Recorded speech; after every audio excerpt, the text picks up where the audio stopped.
Hello again, everyone. Michael here with Felicity, November 8033 Fox, a Cessna flight training device that I built right here at home. It is Monday, the 7th of July, 2025.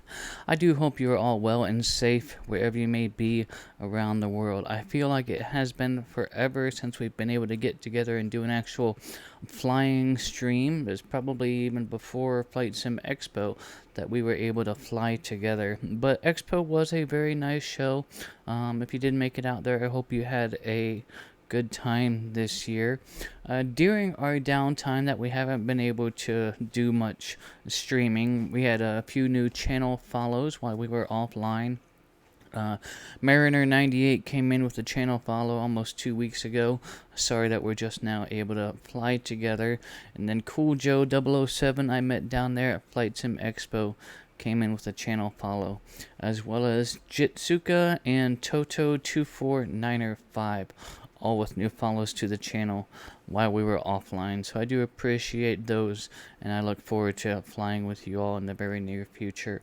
Okay, so I have decided to fly a new series, and I came up with this because so many times I find myself lacking in ideas or routes or destinations or plans, or things like that. How do we want to spend our time together when we're flying? So what I've come up with is this farthest west commercial airport to the farthest east commercial airport in the continental United States type of idea. About 2,500 nautical miles in total, and that's considering a straight line. We're going to have to make some reroutes and some detours and stops along the way for fuel. I honestly don't know how long this is going to take us or how many legs it's going to occur in. I really have no idea just yet. But I am looking forward to it. It should be fun. It should be adventurous.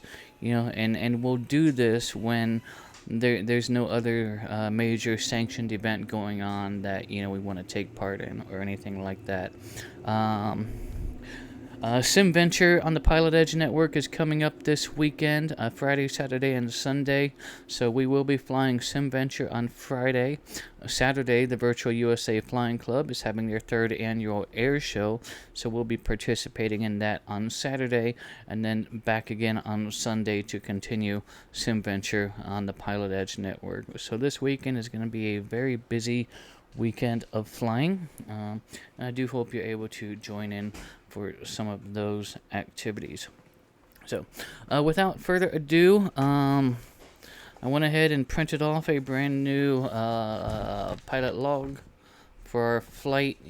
I'm not going to fill out my actual logbook with this type stuff, but this is it's a Jepson logbook, so it's got pretty much all the exact same information that we would fill out. So we're going to be writing down tack time and Hobbs time and all of that good stuff as well. Cross country time. So it's basically a logbook that I just printed out on paper here. So yeah, that is that. We will be taking Shirley on board with us, and we will be flying this on the VATSIM network as well. So real quick, let's take a look at ForeFlight here, and this kind of gives an overview. Seattle is going to be the farthest west commercial airport, and I asked ChatGPT this.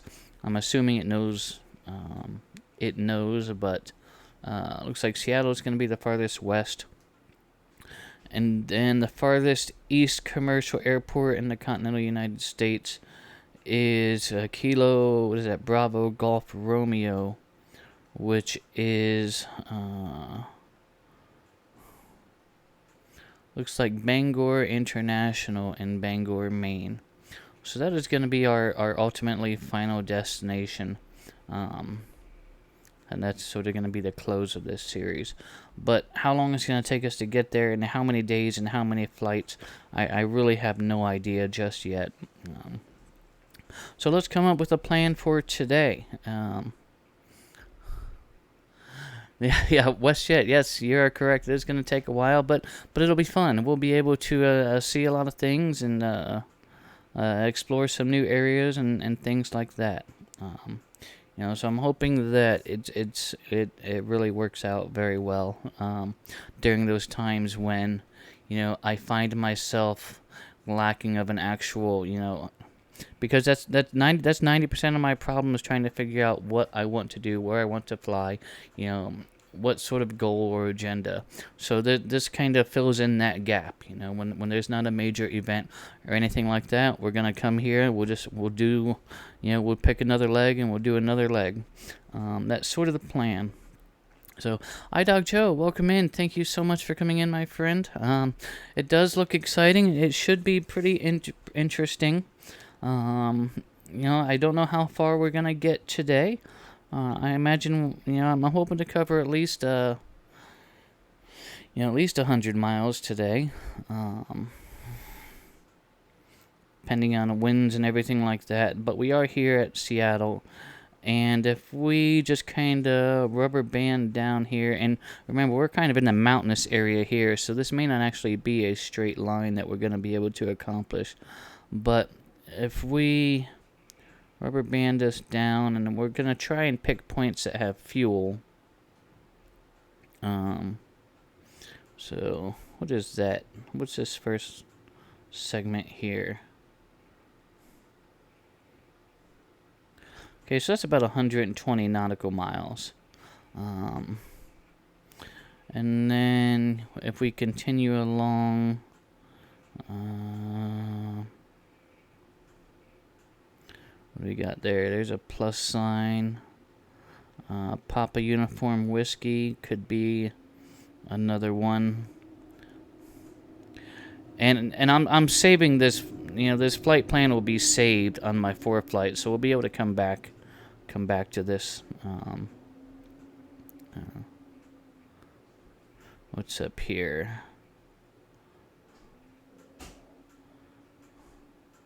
Spokane, Washington. A couple Class Charlies there as well. But for today, I think that if we can get from Seattle to this next one, Mike Whiskey Hotel, which was about 120 miles, I think that I'll feel accomplished.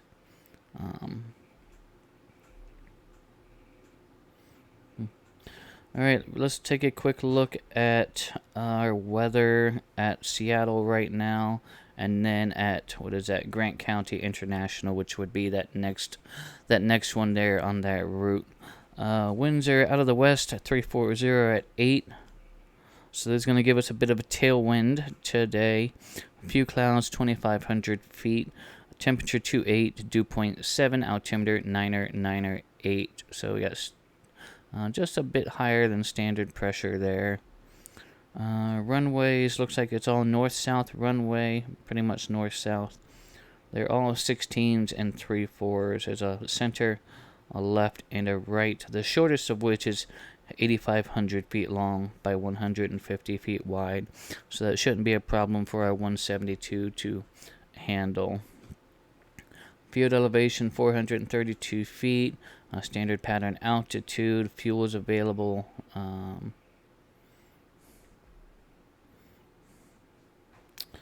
And then next one, Grant County International.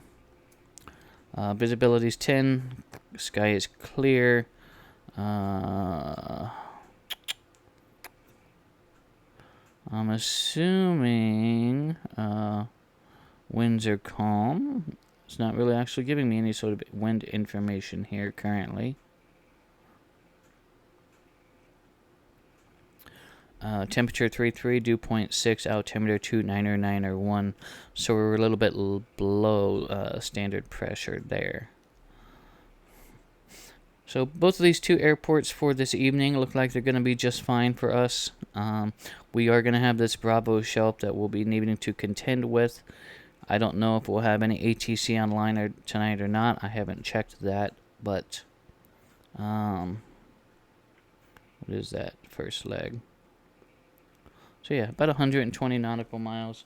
we should be able to accomplish that this evening without a problem.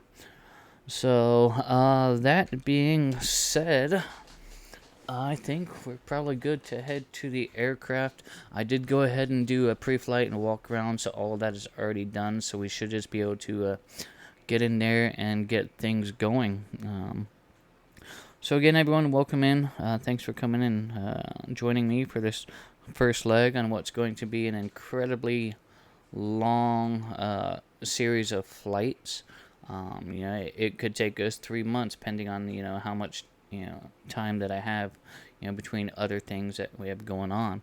But it should be fun, and be able to see new airports and that I've never been to, and see some of the terrain that I've never flown over. So it should be a good time.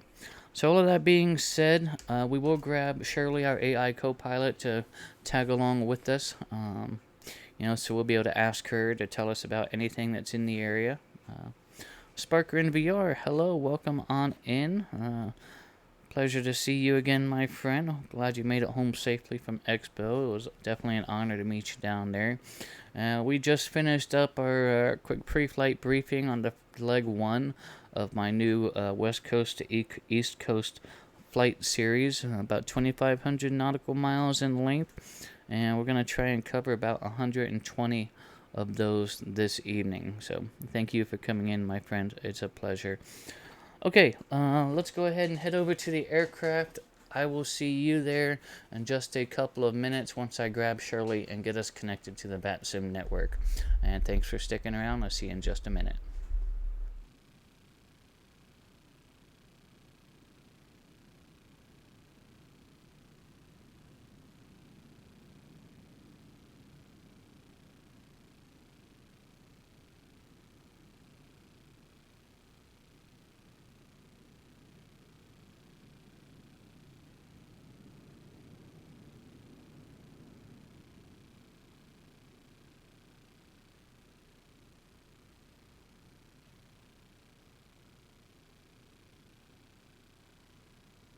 Mate is up. Mic check when ready.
Alright, hello again, everyone. My name is Michael. I will be your pilot today. Welcome aboard, Felicity. And we do have Shirley on board with us. Hello, Shirley. How are you? I hope you had a great time at Flight Sim Expo 2025.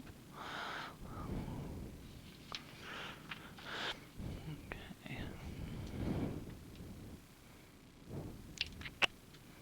Shirley here in a Cessna 172F. Assistant mode enabled. Ready to fly when you are.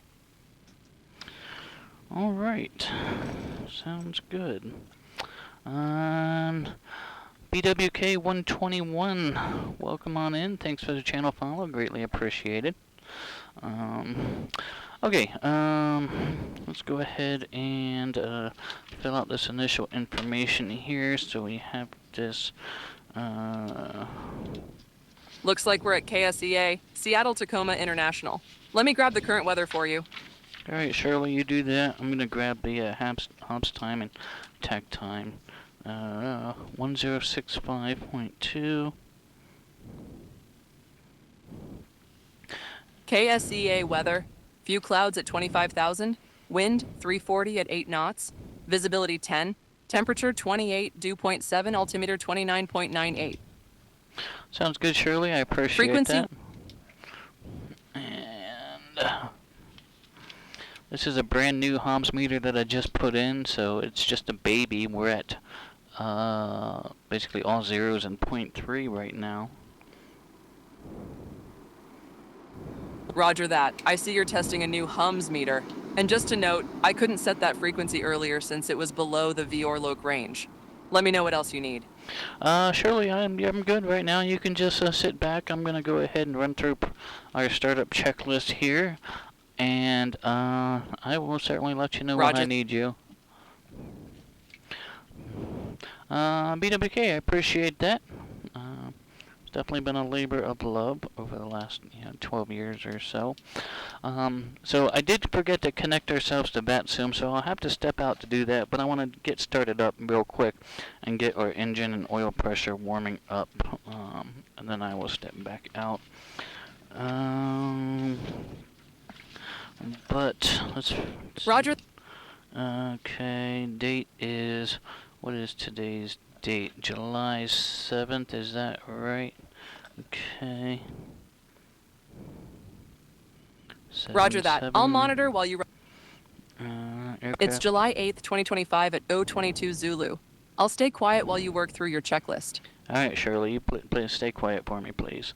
Aircraft make and model, we're a C-172F and N8033F.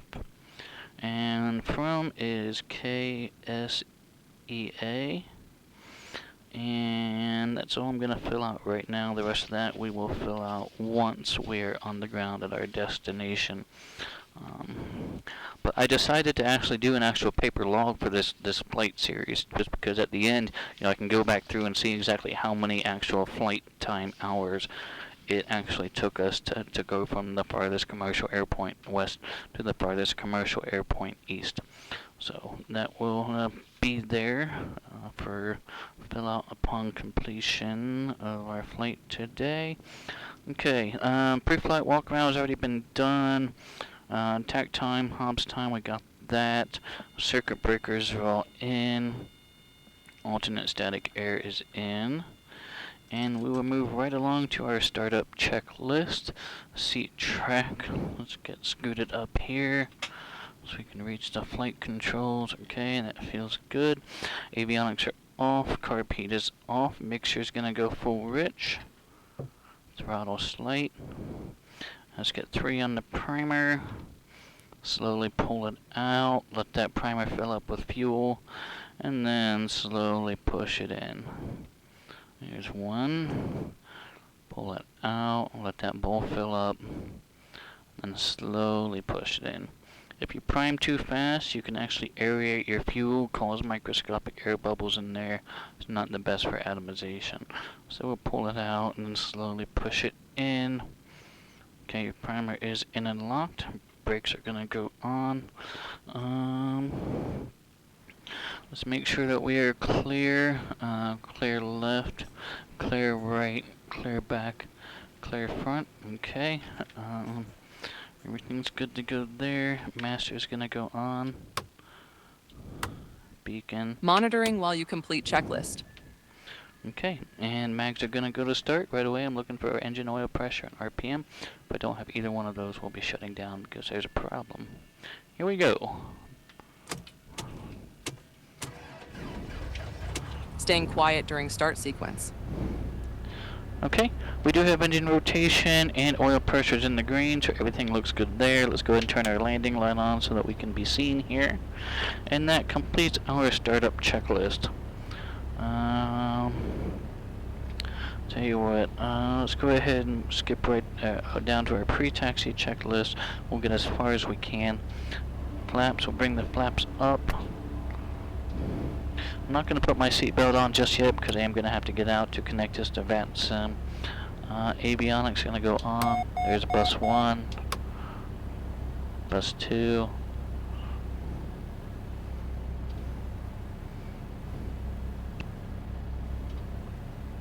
Interesting.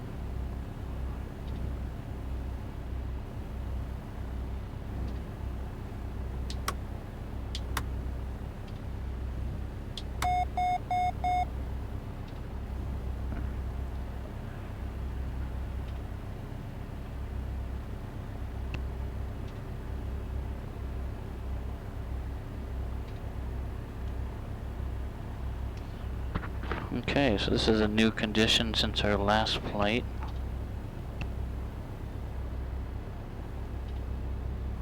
Tell you what, I'm actually going to take a quick video of this so I can send this off to TDS Sim.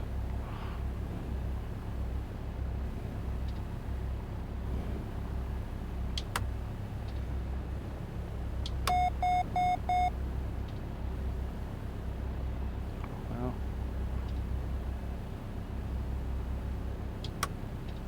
interesting. Well, now it's working. Alright, well that was definitely a fluke. I'm gonna have to investigate that. I don't know why that was occurring with the flickering of TOS, the system 650. test okay. So that's definitely a new recent development. TDSM has been great with regards to their software and support, so they probably definitely need to know about that issue. I've never run into that before. The only thing I've done is updated to the latest X-Plane beta, so if that's going to be a thing, I'm sure they'll hear about it sooner rather than later anyway. Let's see.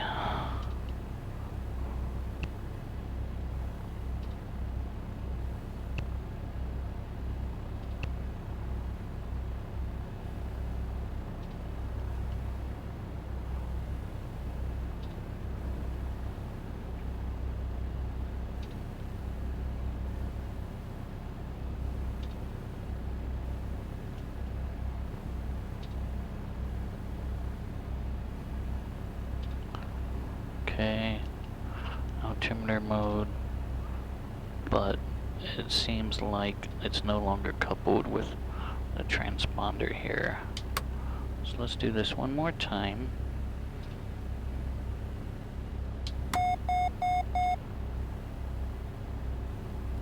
Yeah, and then it's doing that weird thing again.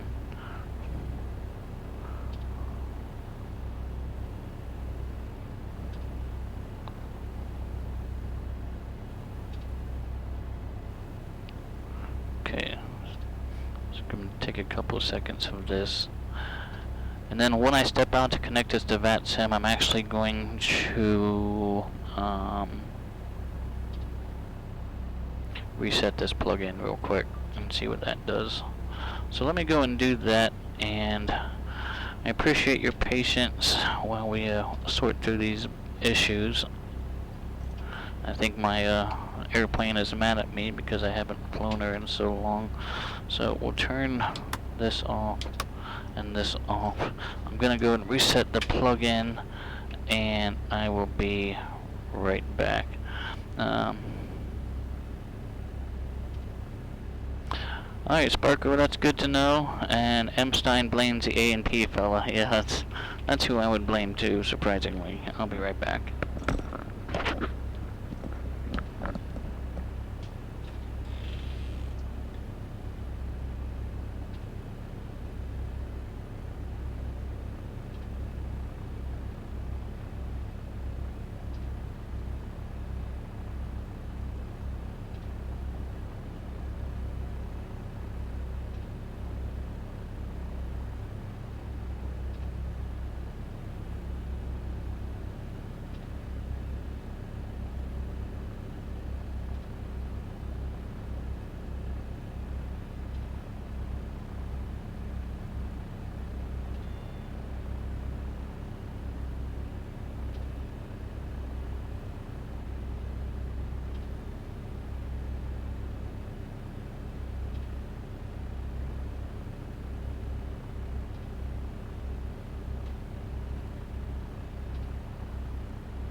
Okay, should be good. We're connected to VATSIM. I reset the TDS 650. So let's see what happens here when we go avionics back on.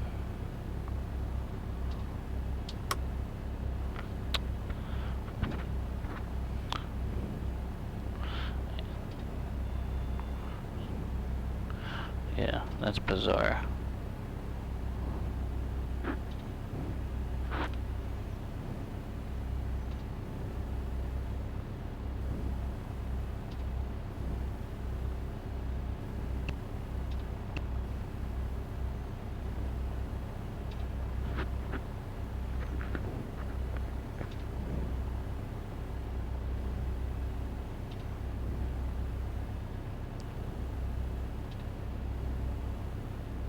It's almost like it's having problems communicating.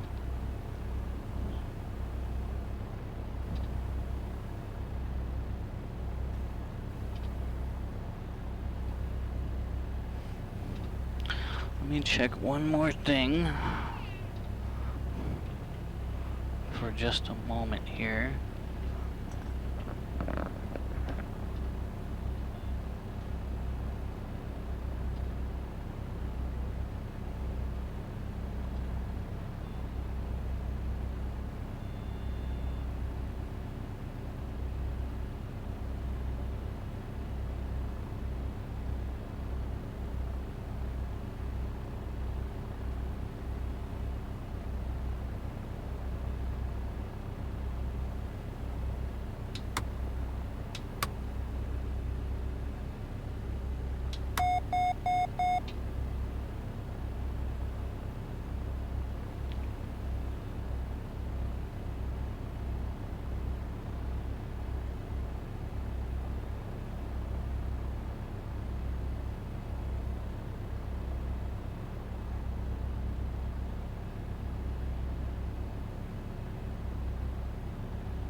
I can't tell you how annoying this is right now that that's actually occurring.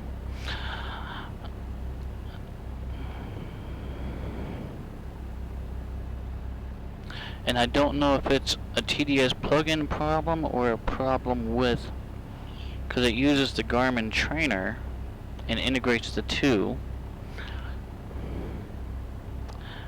And so I'm just not sure exactly. So we can try one more thing real quick, and I hate to do this, but I may just have to restart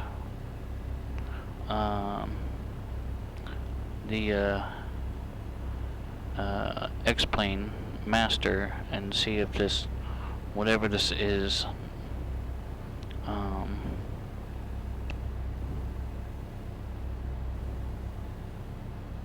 yeah, there's some sort of issue going on there.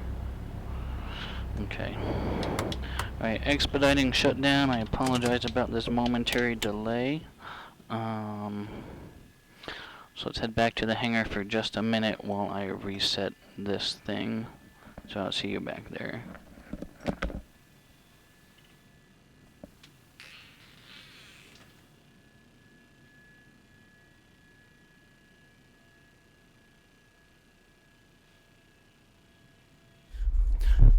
There is literally nothing more annoying sometimes when you think you have everything all good to go and you've got everything connected and set up, and then something like this weird, bizarre instance seems to happen. So what I'm going to do is I'm just going to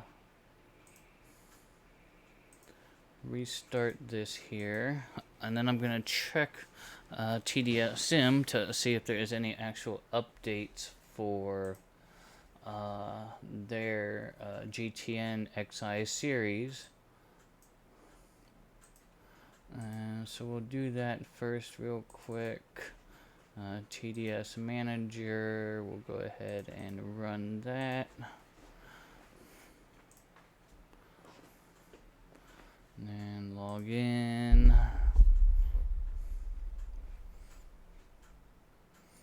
So installed version is 3.1.3 of the trainer. Okay, so that's good. Installed version of, let's see, tell you what,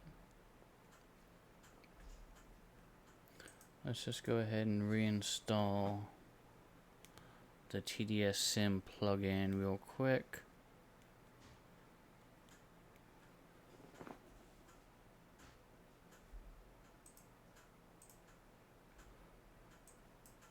It's weird.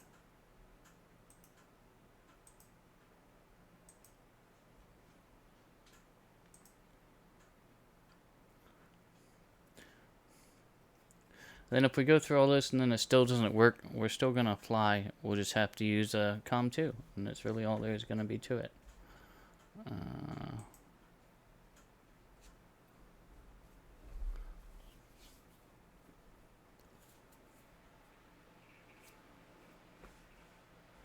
Error installing services, that's fine.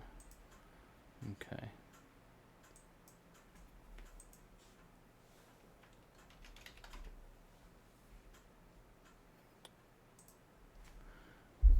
And then what I'm gonna do now is I'm gonna open my Garmin Trainer app.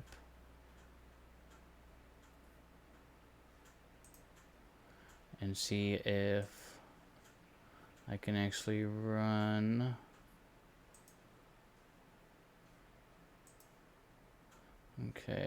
GTN 650 XI.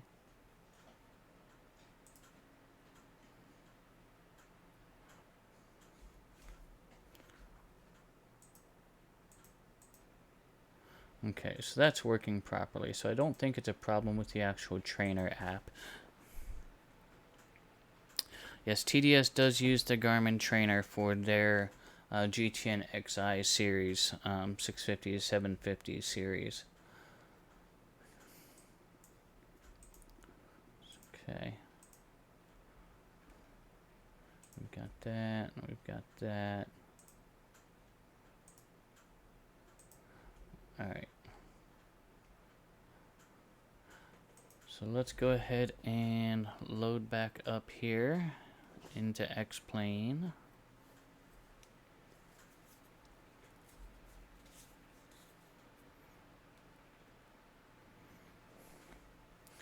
New flight, Seattle.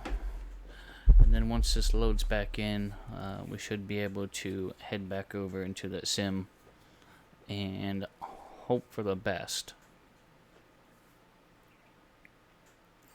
If not, I'll have to forward this stuff along to TDS Sim and see if they have any input and or ideas, because this is a recent development. I've never experienced that before.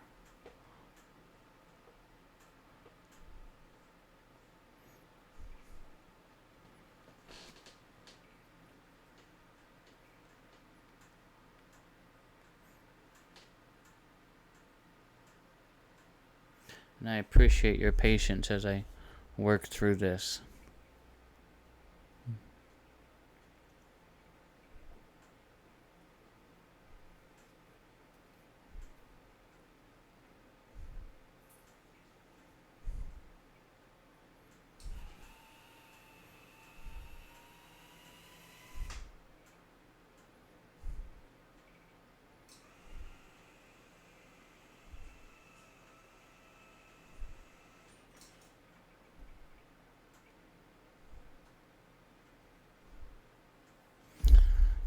Okay, we're back in there.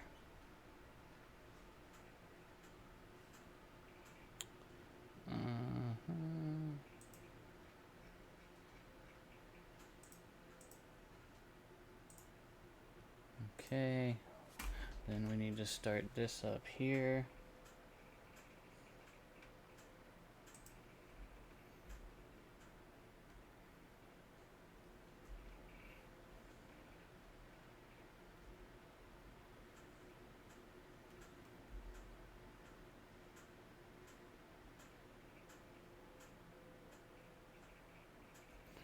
Okay, then we'll start up our air manager for our instruments.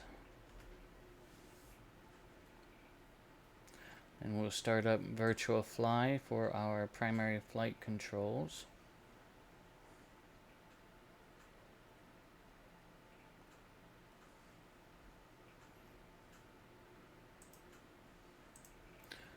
Reconnect Sim Toolkit Pro to the simulator. And that should be it.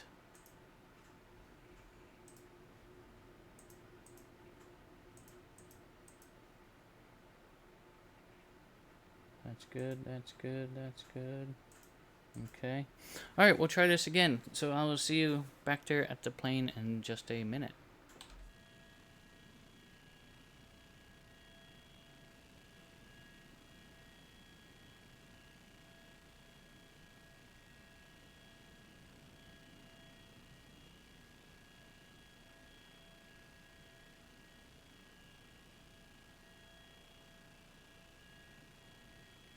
It is up.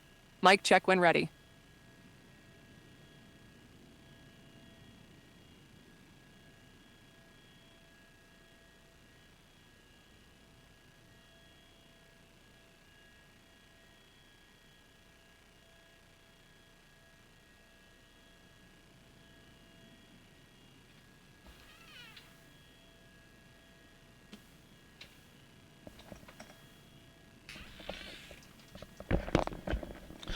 Alright, so it looks like our master power is actually already on still.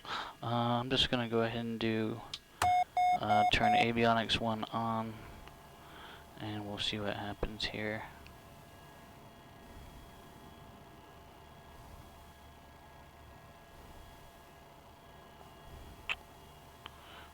It's not coming up at all, is it?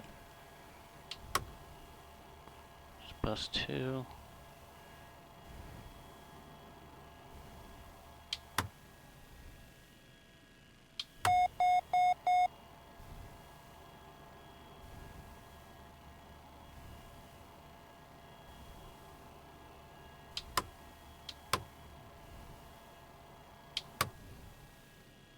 Yeah, our 650 is not coming on at all now.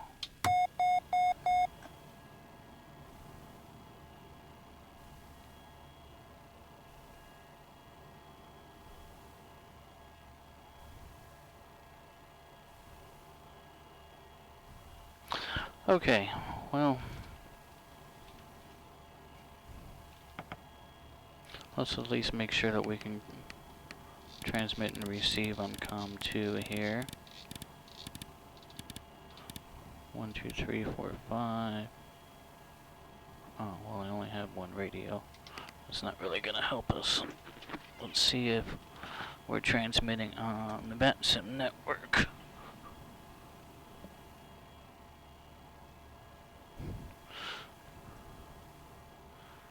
Okay, I'm not seeing the transmit light.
Yeah, I think my TDS is borked right now.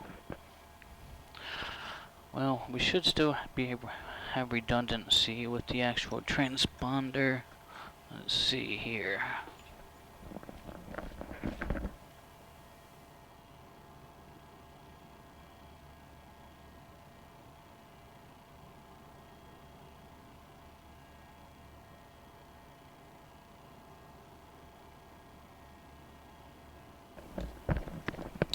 Well, that's just gonna have to be good enough for now.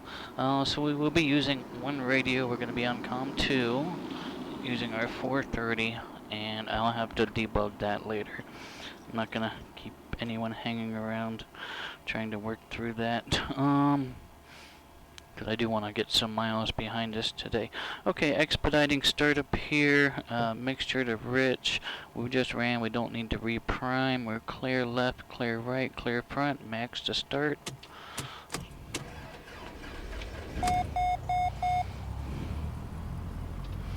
Okay, that's that. No ATC online right now. That's fine. Hey Shirley, did I reconnect to you? Are you still with me? Shirley back in a Cessna 172F, assistant mode. Looks like you're working through some avionics issues, but I'm here and ready to help. Great. Are you connected to X-Plane? Did I forget to do that? No, I'm not connected to X-Plane yet. You'll need to connect the sim before I can help with aircraft configuration and navigation. Alright, let me go connect you to X-Plane real quick. Standing by for X-Plane connection.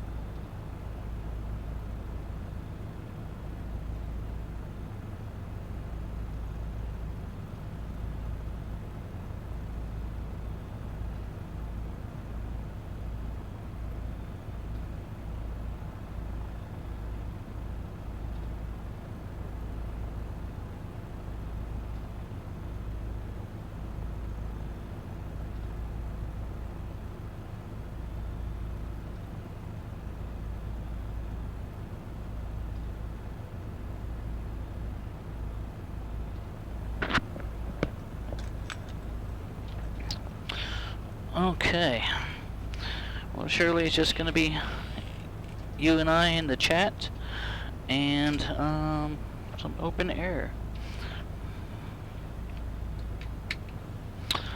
Okay, where are we at here?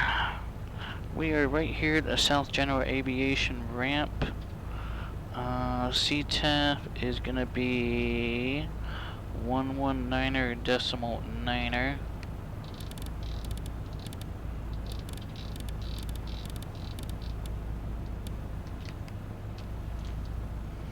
Okay. Everything looks good there. What else we got here in pre-taxi checklist? Flaps are up. Avionics. We got some malfunctions with ATIS, AWAS. We talked about the weather already. Field elevation is 432 feet.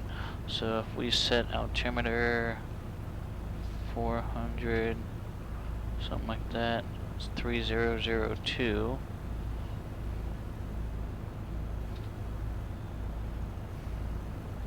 It's close enough.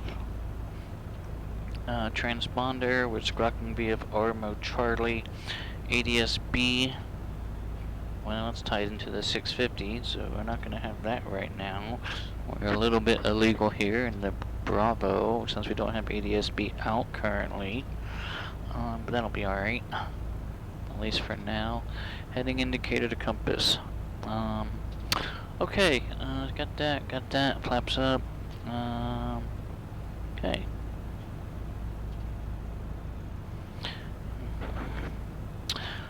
Seattle Tacoma traffic, Skyhawk 8033 Foxtrot. It's at the South General Aviation ramp. We're going to taxi to runway 34 left via Romeo, or Quebec Romeo, for VFR departure to the north, Seattle Tacoma. Okay, parking brake's going to go off.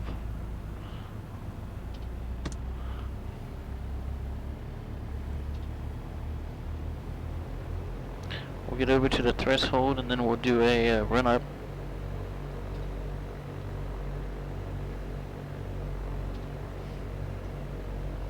Is this Quebec coming up here?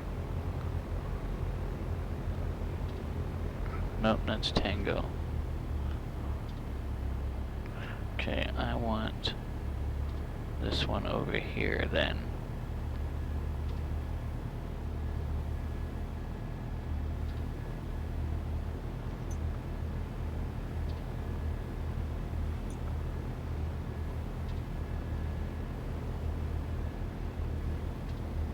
Okay, there's Quebec. There's Romeo. Okay, there's a 3-4 left threshold.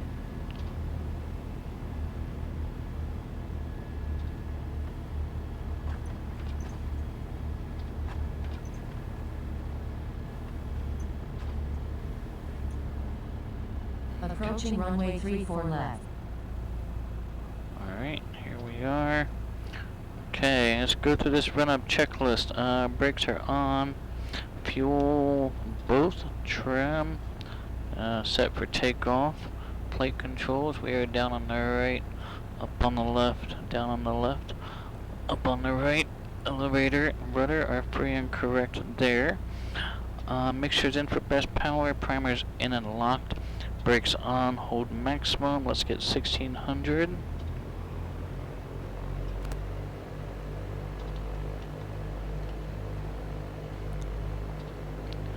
Left mag, there's an RPM drop. Back to both. Right mag, there's a drop. Let's get back to both. Then carb heat. Carb heat off. Okay, suction's in the green, oil pressure, oil temperature look good. We've got good fuel flow here.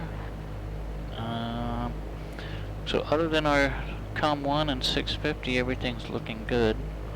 Let's ensure, okay, we're on COM 2, on mic, transmitting COM 2 there.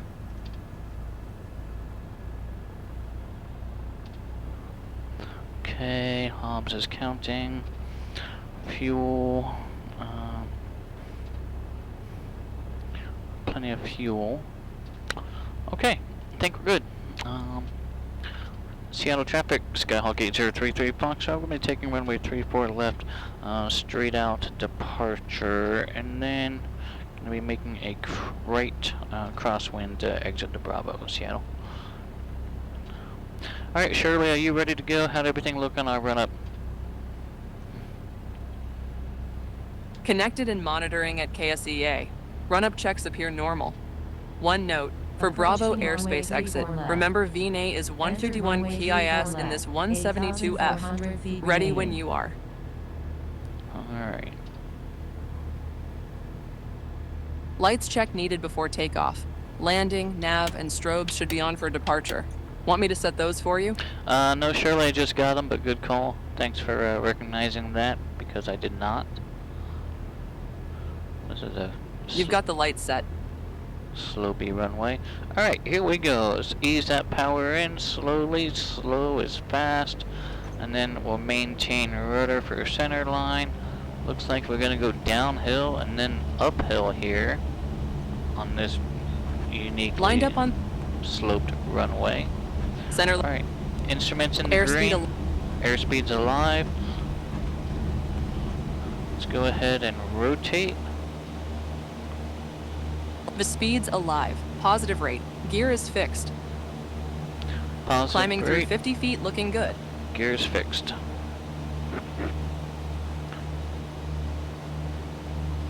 And we'll fly over this runway for the next mile or so.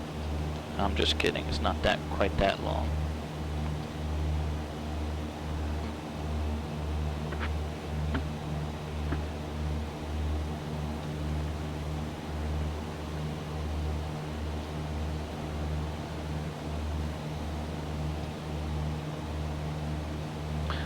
Okay, so it just dawned on me that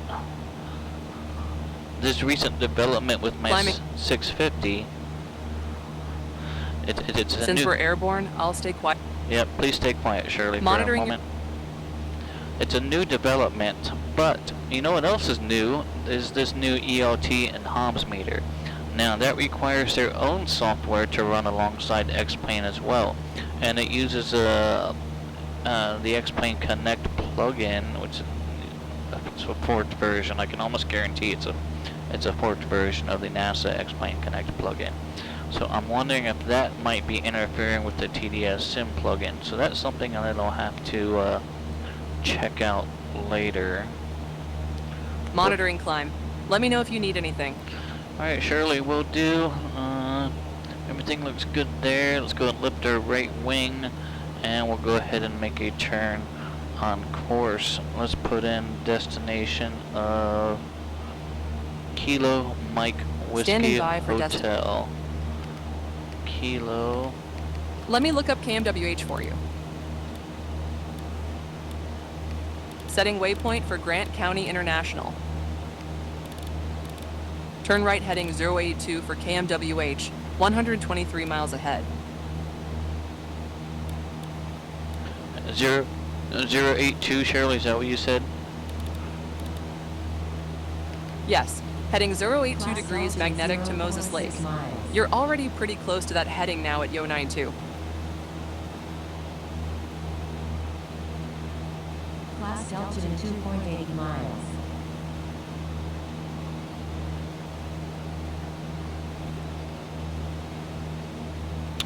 Alright, 082 is going to be our heading. Double check heading indicator to compass. 122 nautical miles away. We're making a ground speed of 99 knots right now, indicating 90. So we're getting a bit of a push from the tail there.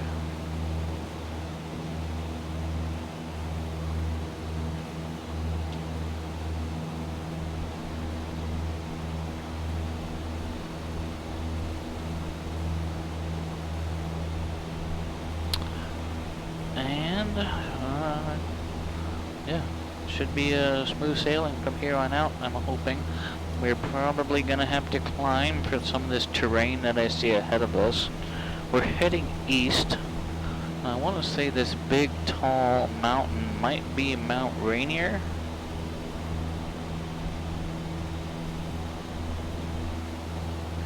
Hey Shirley, what is this, can you identify this really tall mountain, maybe on a heading of 150 from our current location? That prominent peak would be Mount Rainier, 14,411 feet tall, and an iconic stratovolcano. Keep an eye on terrain as we head east through the Cascades. Good call, Shirley. I appreciate that bit of information. What else can you tell me about Mount Rainier? It's the most glaciated peak in the lower 48 states and considered one of the most dangerous volcanoes in the world. Still active but dormant since 1894. We'll need to climb to at least 10,000 feet to clear the Cascades on our route to Moses Lake.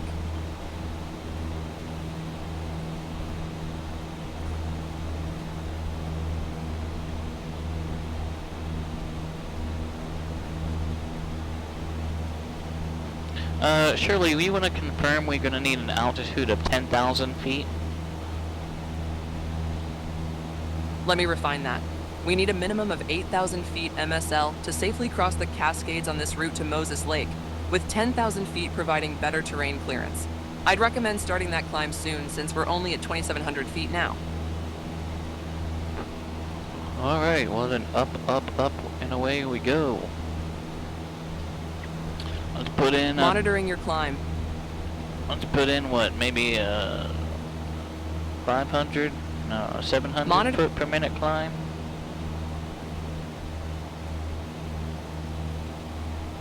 Setting vertical speed to 700 feet per minute. Your current 679 FPM is pretty close to target already. Looking good.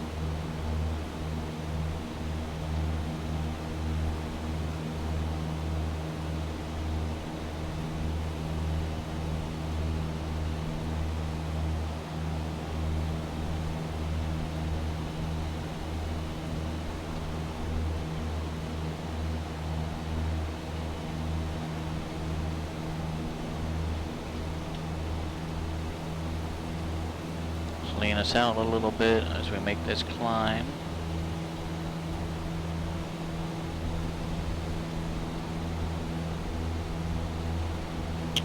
Double check our heading indicator to compass. 082.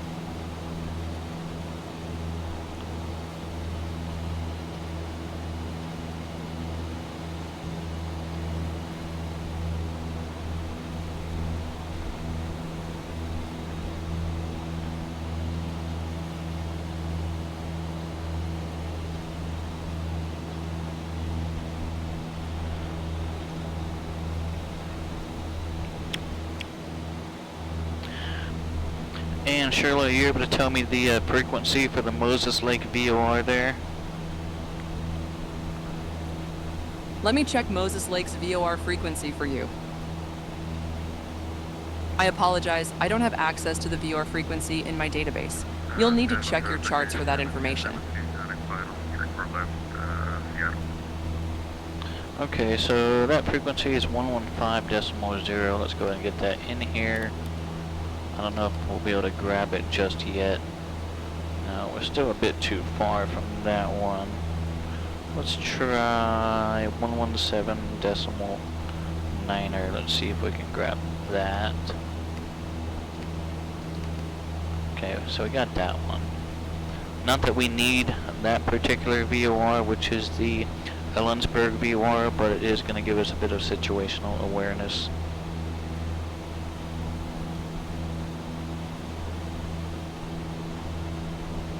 If we can get that one, what can we get this Wenatchee VOR also then? 114.35. Let's try that. 114.35. That's sort of along our route. Okay, so we can get that one too. So let's just kind of tune us in there, making our way to it.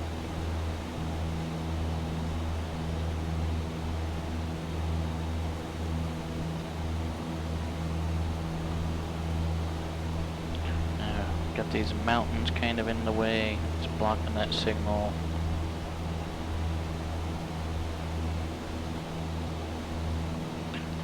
Oh yeah, I guess we are going to have to climb significantly, huh?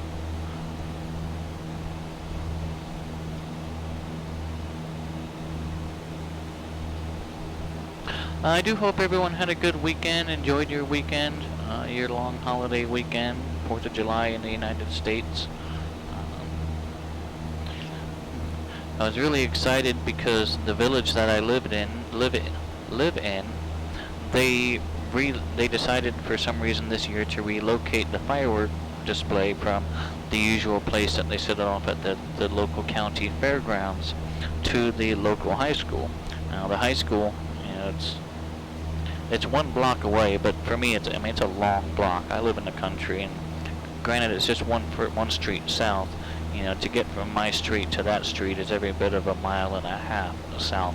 So it is a long block, but the fact that they let them off there, I was able to watch the spectacle from my front driveway with the kids, and they really enjoyed it. And didn't have to go anywhere, and you know, they had on-site restrooms here at the house. So yeah, it was really kind of neat to be able to see that spectacle here from the house.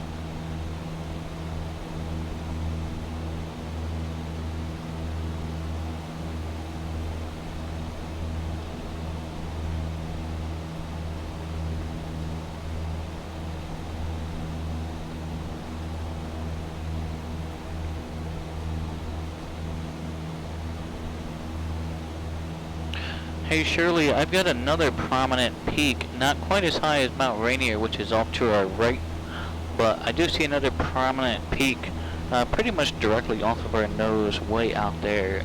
Can you tell me anything about that? That would be Mount Stewart ahead. At 9,415 feet, it's the highest non-volcanic peak in the Cascade Range. It's made of crystalline rock and stands out prominently in the Central Cascades. We'll need to maintain our climb to clear the terrain ahead. Mount Stewart. Hey Shirley, you're doing pretty good. I appreciate all the information you're providing, and your response time has significantly increased as well. So I'll have to let Alex and Jack know that everything's going good as far as that. Thanks. I aim to be a helpful co-pilot without getting in the way. Keep that 700 FPM climb going. We're passing 6,300 MSL now with more terrain ahead.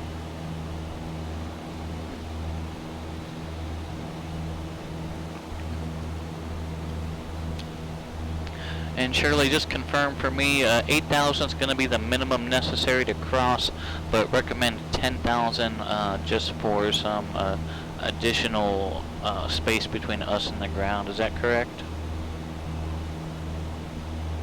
That's correct. 8,000 MSL minimum, but 10,000 MSL recommended for better terrain clearance. You're passing through 6,050 MSL now with a good climb rate. Mount Stewart ahead tops out at 9,415 feet, so 10K will give us a comfortable margin. Alright, well 10K is going to be. It's about 2K shy of our service ceiling. True. The 172F service ceiling is around 13,100 feet, but we don't need to push it that high. Your climb power and mixture management look good at 59% rich.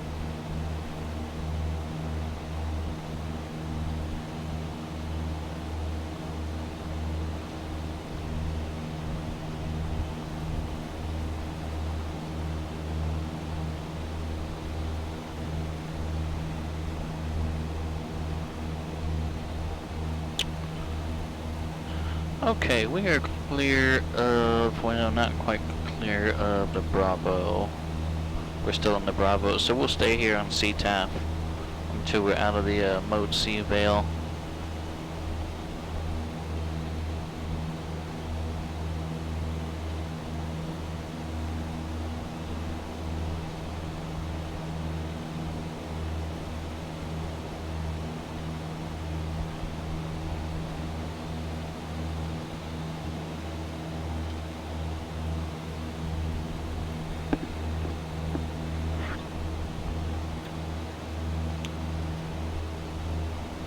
And now that we're up a bit higher, we're able to grab that VOR a bit better too. And now we can actually grab our destination VOR also, now that we're up a bit higher. So I just swapped over to, what is that? Moses Lake VOR, which is pretty much right at our destination. You know, it looks like it might even be on the field there at Grant County.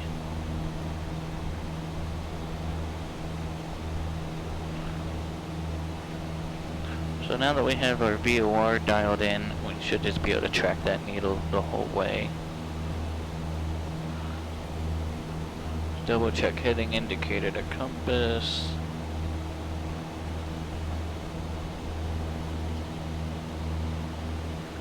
Seattle traffic, station T-17 heavy, crossing runway 16 center, 16 left to the gate.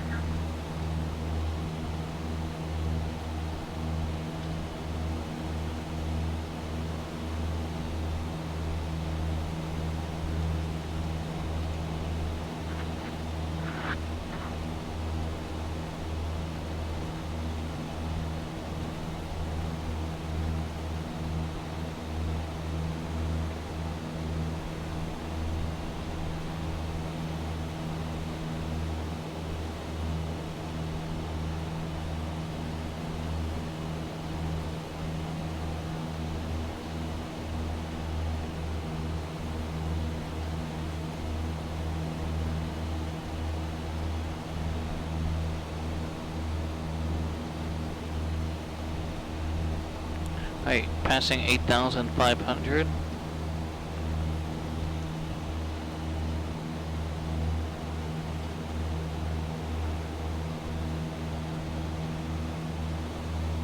And Shirley, what can you tell me about the area that we're flying in now? Anything notable other than these two prominent mountains? We're crossing the Cascade Range through Snoqualmie Pass, historically significant as one of the main routes through the mountains. As we continue east, you'll notice the terrain transition dramatically from dense forests to the more arid Columbia Basin. Watch for the Columbia River ahead. It'll be a major landmark before Moses Lake.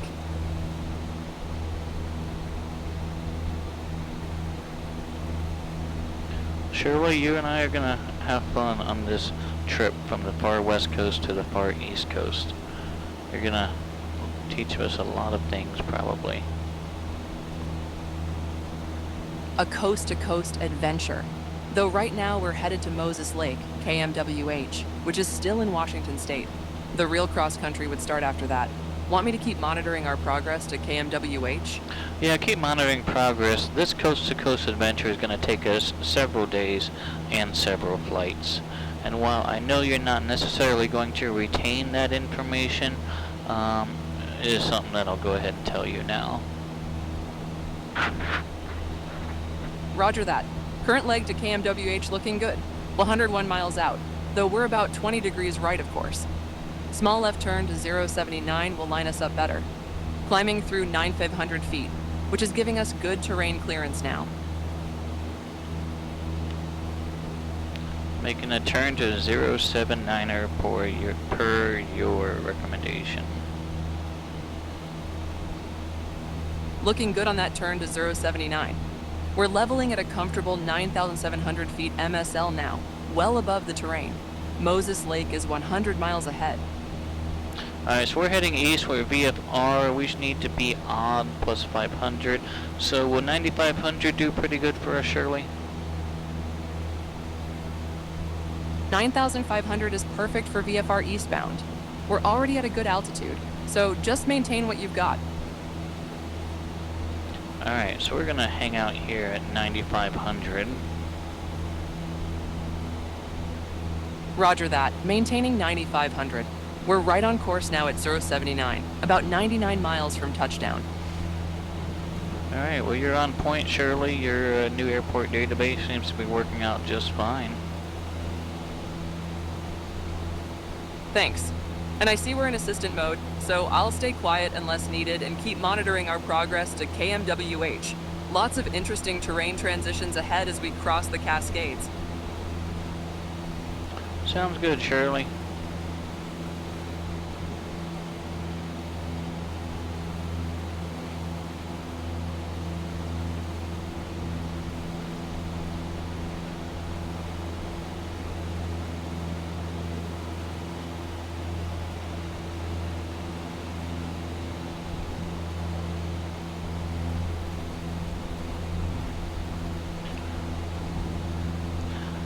At 9,500 feet, the air up here is quite a bit cooler than it was down there. That's physics for you. Temperature drops about 2 degrees C per 1,000 feet. Ground temp is 27 degrees C, 81 degrees F. But up here at 9,500, it's a lot more comfortable for the engine.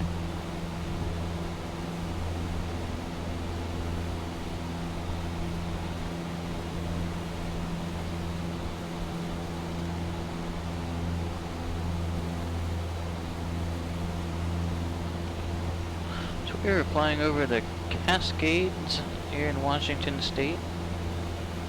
And now I do see what Shirley means about that terrain separation.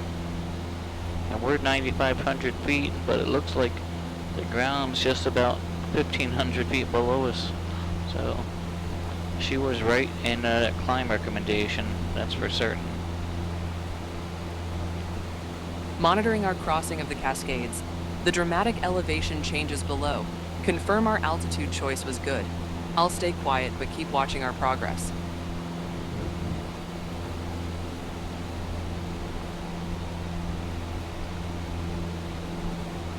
You know, when I was at VATSIM Expo this past 2 weekends ago now, not this past weekend, but the weekend prior, I had the privilege to meet Alex List and Jack from the Fly Shirley team. That's great. You got to meet Alex and Jack at VATSIM Expo. I'll keep monitoring our flight while you reflect. We're 94.7 miles from KMWH. Looking good at 9,800 feet with a slight left correction needed, 10 degrees, to get right on course. But it was really great to meet the team behind Fly Shirley and our AI co-pilot. Small world. And speaking of flying, you're right on profile at 9,864 feet, though we've drifted slightly right, of course. A gentle 8-degree left correction back to 079 will keep us lined up with KMWH.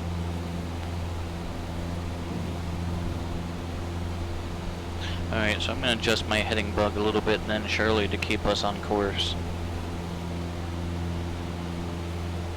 You've got the right idea. A 6-degree left correction to 079 will keep us tracking direct to KMWH. I'll monitor quietly unless needed. M. Stein says Shirley's trying to keep me on task, and that is correct. And ultimately, that is what she will be for. I mean, the goal isn't just for Shirley to be used here in flight simulation. You know, it's eventually going to be a product available for real-world pilots who are really flying. You know, so this is sort of still a very infancy stage for Shirley, but the best way to hone her in and to teach her is through flight simulators. That's correct. I'm designed to be a helpful but professional co-pilot, focused on safety and proper procedures. Looks like we may have lost X-plane connection briefly. Let me know when we're reconnected and I'll resume monitoring our progress to KMWH.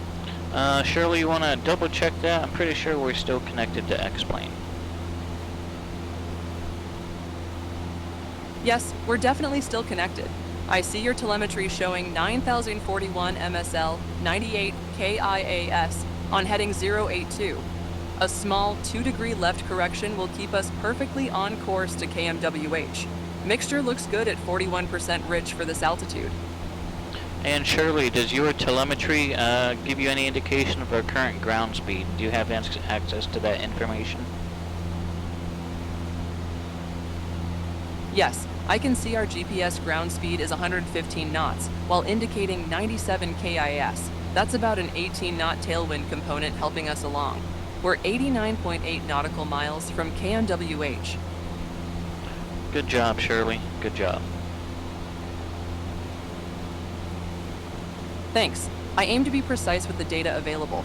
We're showing a nice 117-knot ground speed now. That tailwind is really helping our progress to Moses Lake. That was kind of the plan, so I'm glad that it's working out in our favor. DME... Monitoring silently. We're right where we want to be. Good power settings, mixture, and that tailwind is definitely helping our progress. DME is telling me we're 88.7 away from the VOR. Let's go ahead Your and DME reading matches. be a little proactive here and get our Grant County International frequency on standby, which is 118.25. Normally we'd be monitoring guard, but since we're down to one comm radio, we can't really do that right now. Setting 118.25 and standby for Grant County CTAF. Good planning ahead. We're about 87 miles out now.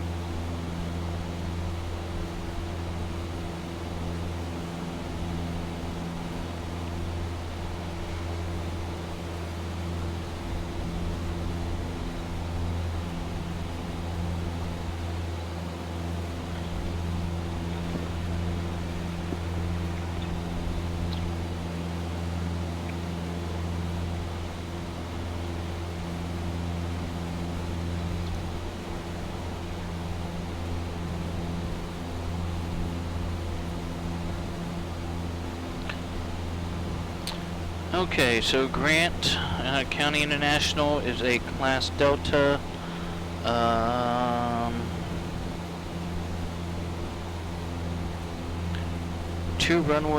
Three run. Wow, more runways than I thought. Looks like 1, 2, 3, 4, 5 runways at the airport. 0422, 0927. 14 left, 32 right, 14 right, 32 left, and 1836. 4 concrete, 1 asphalt, and it looks like they got you covered just from all directions there. Field elevations 1,189, standard pattern altitude 2,189.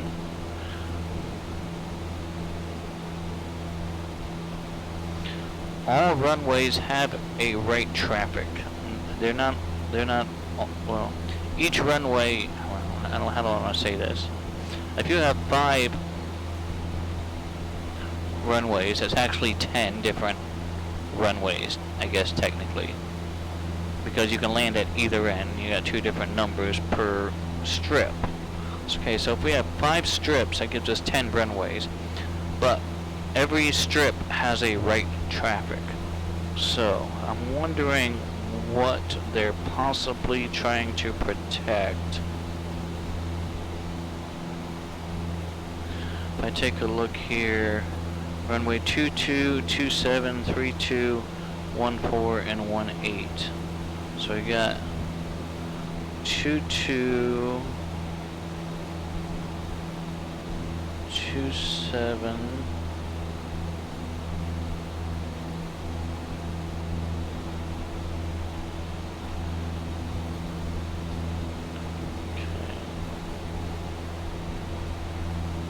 Right pattern 14 right.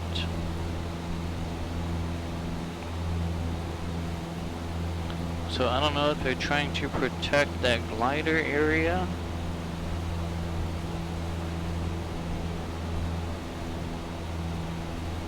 Or maybe this echo airspace. That might be what it is.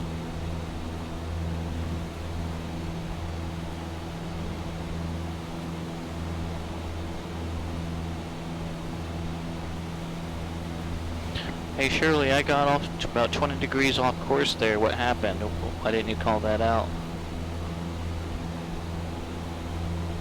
Sorry about that. You're right. I should have called out the course deviation sooner.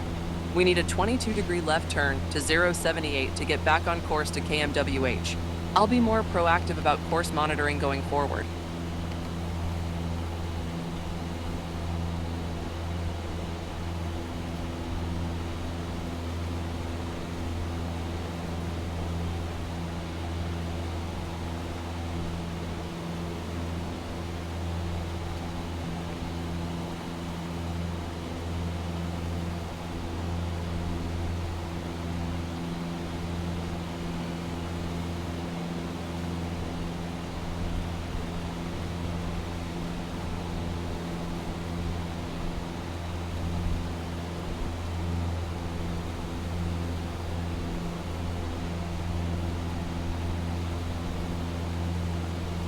Hey Shirley, where is Mount Stewart in relationship to us?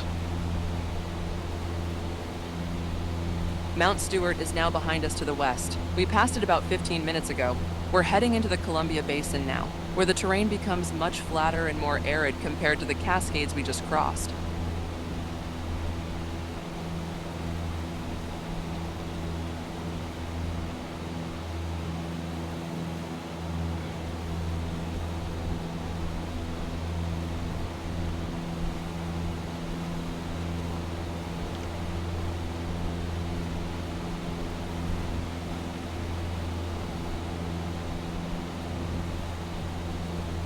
Hey Shirley, does your airport database tell you if there is fuel available at Grant County International?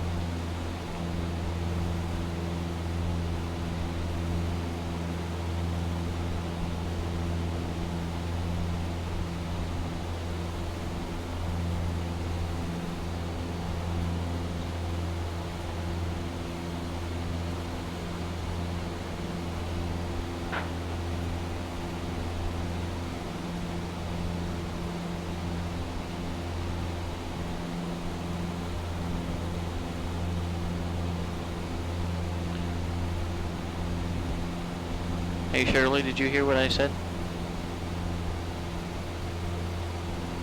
Let me check the fuel availability at KMWH.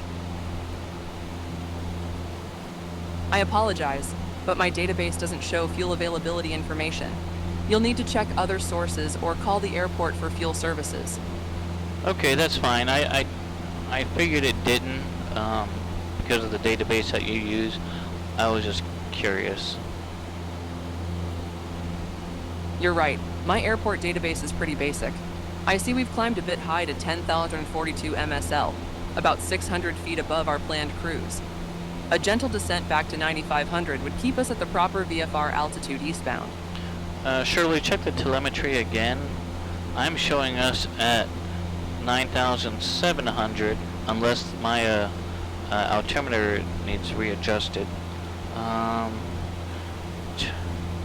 The telemetry shows us at 10,100 MSL. We've crept up about 600 feet above our planned 9,500. A gentle descent would get us back to proper VFR eastbound altitude. Also, noting we need a 13-degree left turn to get back on course to KMWH. Very well. Thanks for sharing the telemetry. We're at 10,050 MSL and need an 8-degree left turn to 077 for KMWH, 74.1 miles to touchdown, with good cruise performance at 41% mixture and 101 Ks.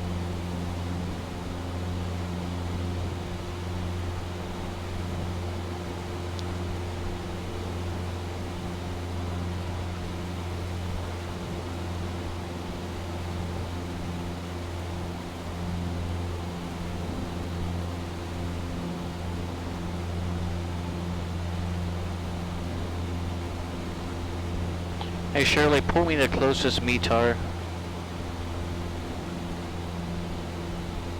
Let me check the weather at Moses Lake, KMWH for you. No Shirley, I don't want the weather at Moses Lake. I want the weather from the closest available weather reporting station to our location.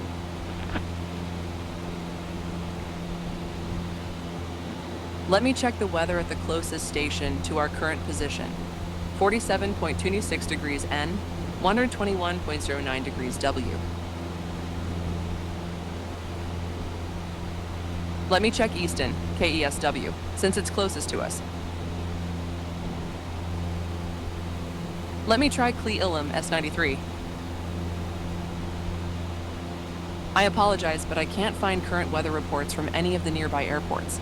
The closest reporting station might be further away. Would you like me to check other stations in the region?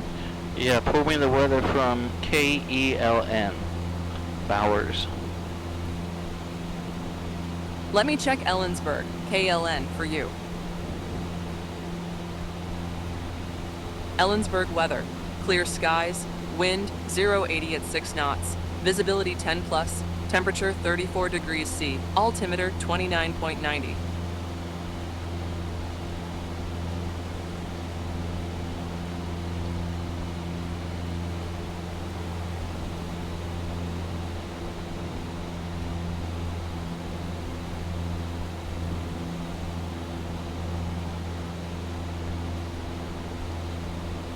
Hey Shirley, what's our current altitude now? Current altitude is 9,847 feet MSL, about 350 feet above our planned cruise altitude of 9,500. We're still climbing slightly at 36 feet per minute.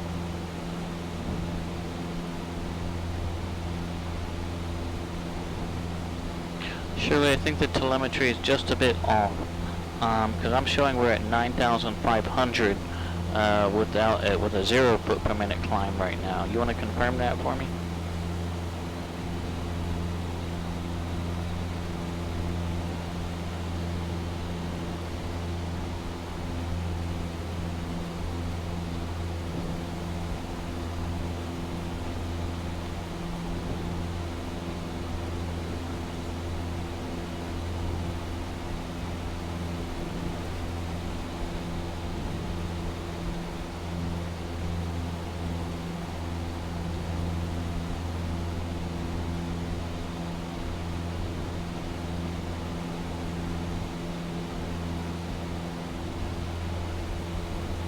Hey Shirley, how's that telemetry looking? Based on the telemetry you just shared, we're at 9,025 feet MSL with a 56 FPM descent rate. You're right that the numbers I quoted earlier were off. Our ground speed is 114 knots with 97 KIAS, and we need a 12-degree left turn to get back on course to KMWH, which is 66.8 miles ahead. Okay, that information checks. So Shirley, why don't you do this for me? Go ahead and turn the autopilot on and get us on a heading hold with an altitude hold of 9,500.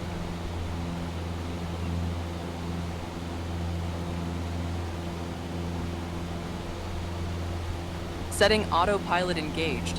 Altitude hold at 9,500 feet and heading select to 077 degrees for KMWH. Though I notice we may have lost X-plane connection momentarily, let me know when we're reconnected and I'll try the autopilot settings again. You should still be connected. Try the autopilot settings again.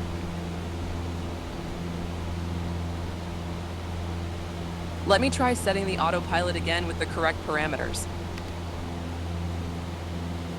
Good job, Shirley. Autopilot engaged. We got heading mode and 9,500 feet. That looks good. Thanks. We're holding nicely at 9,194 feet with a small climb to reach 9,500. Heading is 088, so we still need that 11-degree left turn to 077 for KMWH. I'll keep monitoring our progress quietly.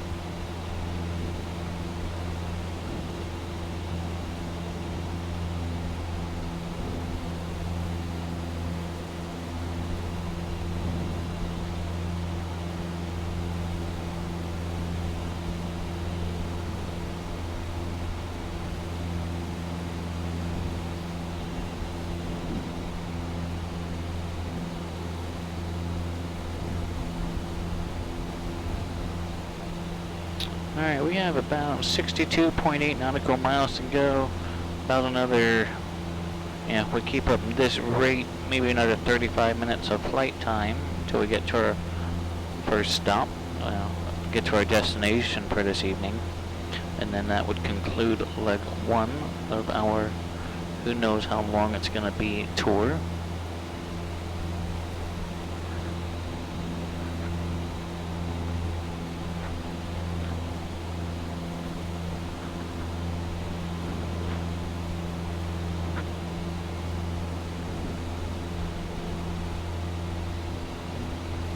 Hey Shirley, while we're here in cruise, go ahead and pull the weather again at Grant County, and go ahead and decide which runway would be the best one to use for this evening.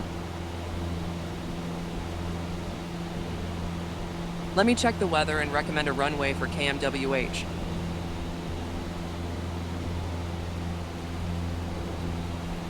With calm winds, zeros and at 0 knots, clear skies, and excellent visibility, any runway would work. However, runway 18 would be preferred since we're approaching from the northwest. It'll require less maneuvering to enter the pattern. It's a 307 feet asphalt runway, which is plenty for the 172. Should I set that as our destination runway? Yeah, let's do that. And did you figure it would be best to cross over runway 18 to join the left downwind? Was that what your thinking was for pattern entry? Actually, with our position northwest of the field, I'd recommend a 45-degree entry to right downwind for runway 18, since all runways at KMWH have right traffic patterns. Let me set that up for us. Good call, Shirley. We'll need to start. It is a right pattern for runway 18. You're correct. You're correct. I was not. So yeah, that looks good. It'll be a 45-degree entry. Yes, we'll plan for a 45-degree entry to right downwind for runway 18. Current telemetry shows we're 58.5 miles out, so we've got about 30 minutes to start our descent planning. We'll need to lose about 7,600 feet to reach pattern altitude of 2,089 feet MSL.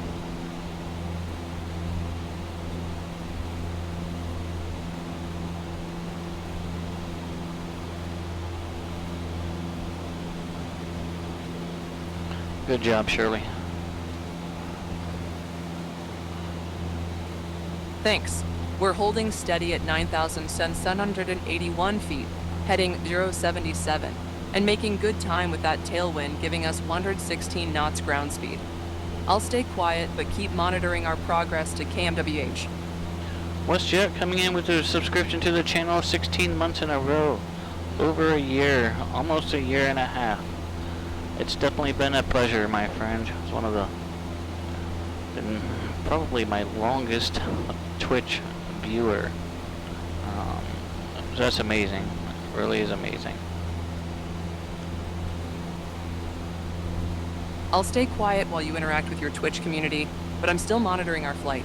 We're holding steady on course and altitude, 56.1 miles from touchdown.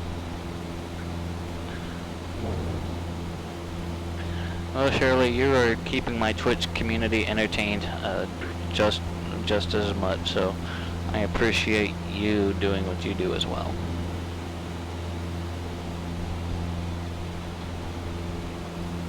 Thanks. Though I notice we may have lost X-plane connection briefly. Let me know when we're reconnected and I'll resume monitoring our progress to KMWH runway 18. We'll need to start descent planning soon. We are still connected. I'm not sure why you keep showing these brief disconnects. This might be something that I'll have to forward to the airplane team for investigation, because you should not be losing connection to X-plane.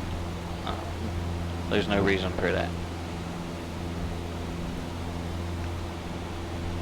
Roger that. I see we're fully connected with good telemetry. Holding steady at 9,778 feet MSL, heading 76, 54.1 miles from touchdown. I'll stop mentioning connection issues and keep monitoring our progress quietly.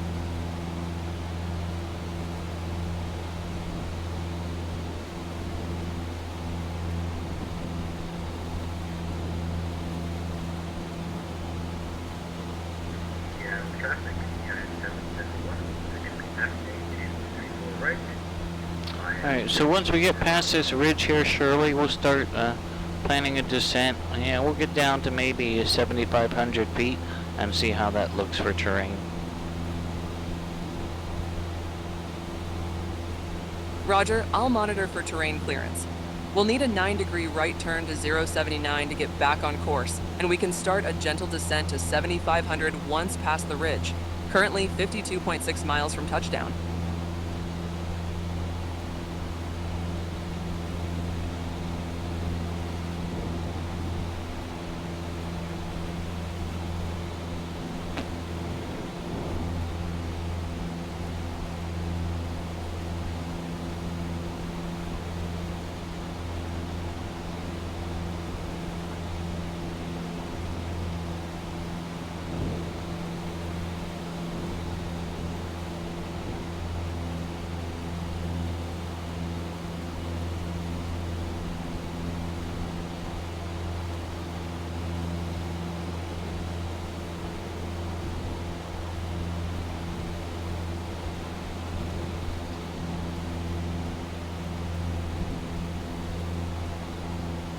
Seattle traffic United 1098, push start from Alpha 7, Seattle.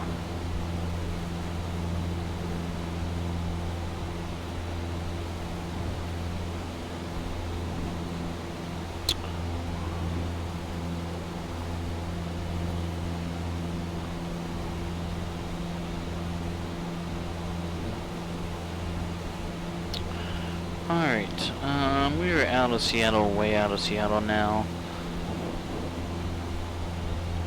So let's swap this over,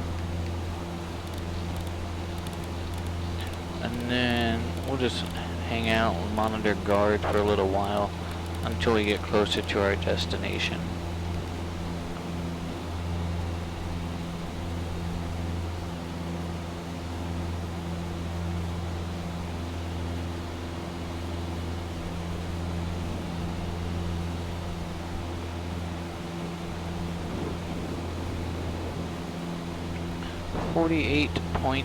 .5 nautical miles to go. Ground speed 111 knots, indicating. Hey Shirley, I'm showing an indication of right around 96 knots indicated airspeed. Can you confirm that? Yes, confirming 96 KS with a ground speed of 111 knots. That tailwind is still helping us along nicely. We're maintaining 916 feet MSL and need a small 2-degree left correction to 079 for KMWH, 47.8 miles ahead.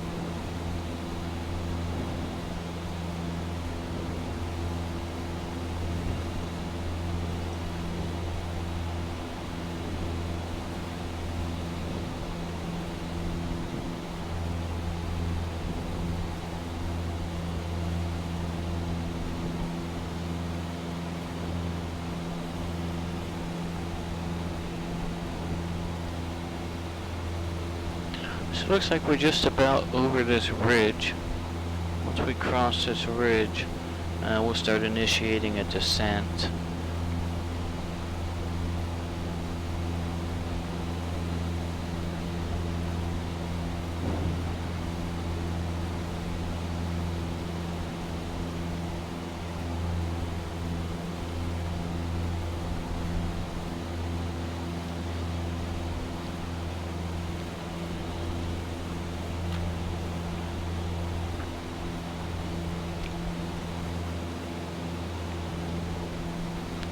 Uh, 45.6 DME, 45.2 distance GPS. And it's always going to have a discrepancy like that because GPS is measuring distance across a straight line, A to B, just straight across. But DME is measuring distance from our position to the station. The station's generally on the ground, so then that straight line just kind of, now we have this angled line, which adds just a minute length there between, you know, straight across and then that angled line from us down to the station. So there's something to keep in mind.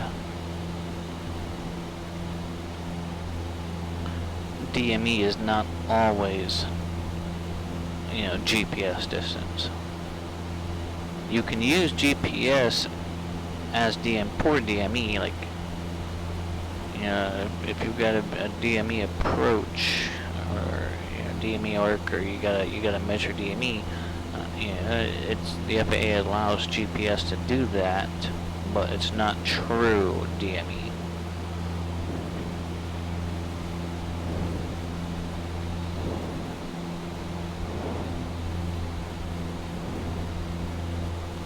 If that makes sense.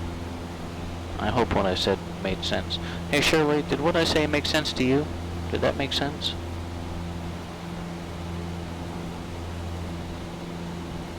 Yes, your explanation of DME versus GPS distance makes perfect sense. DME measures slant range, hypotenuse from aircraft to station, while GPS measures direct ground distance. At our current altitude of 9,804 feet, that vertical component creates a noticeable difference between the two measurements. And in this current situation, that difference is about a quarter of a mile. Yes, at our current altitude of 9,805 feet MSL, that slant range difference is about 0.25 nautical miles. Looking ahead, we're 40.9 miles from touchdown, and once we cross this ridge, we can start our descent planning to 7,500. The autopilot is holding us steady at heading 080, which is right on course for KMWH.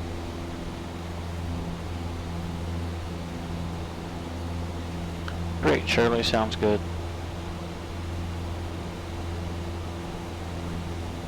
Monitoring quietly. We're 39.8 miles out, maintaining 9,808 feet MSL with a 96 KS. The ridge is behind us now. Would you like to start that descent to 7,500? Yeah, we'll go ahead and initiate that descent. And Shirley, go ahead and disengage the autopilot for me, and then I'll manage the descent myself.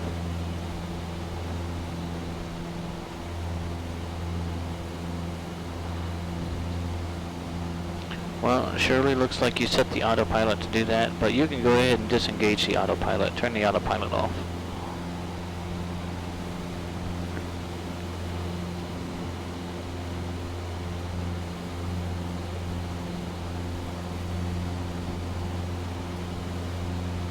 Hey Shirley, disengage the autopilot. I've got the plane.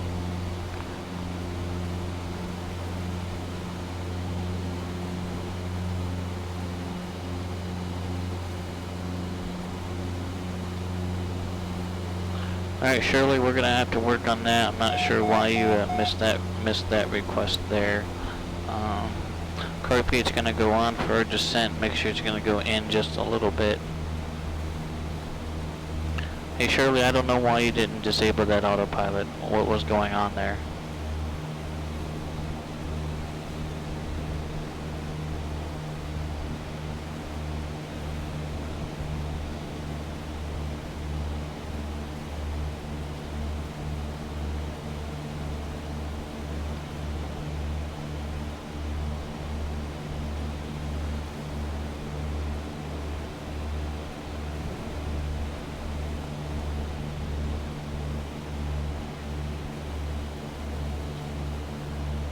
Oh, now Shirley's mad at me.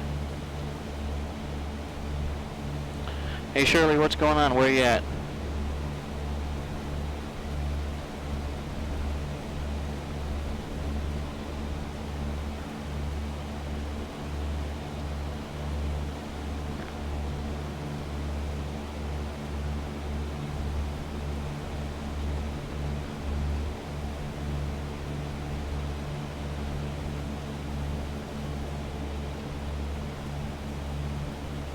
Interesting.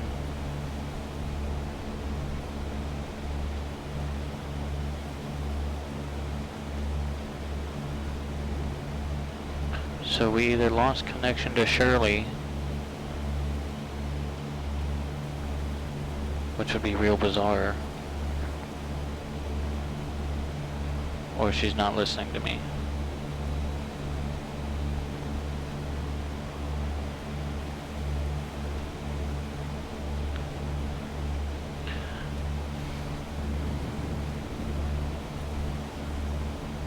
Hey Shirley, are you still with us here? Wake up.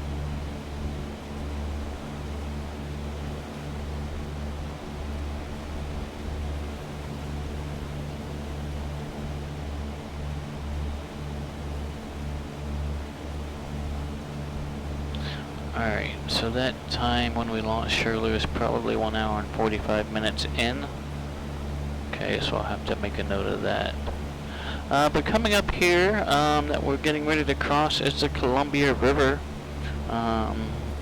It's a prominent river that runs through Washington. I want to say even Oregon too as well.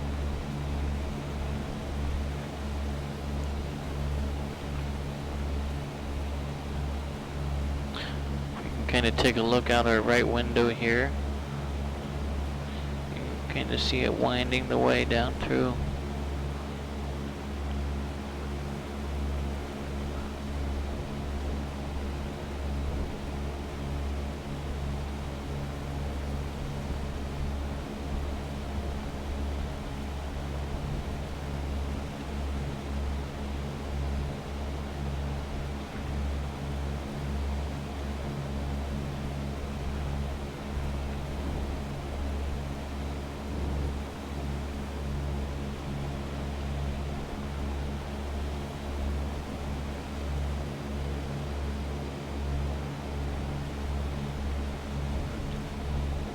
Alright, we were at 7,500 feet.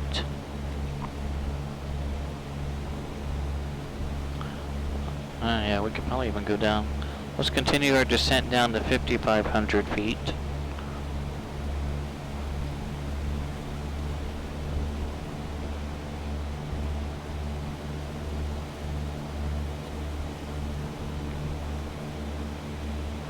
Red Baron Flies, what's going on, my friend? Welcome on in. We are flying leg 1 of my brand new series, where we are flying from the farthest west commercial airport in the United States to the farthest east commercial airport in the United States. About 2,500 nautical miles in total. We are heading into our, our destination for the evening.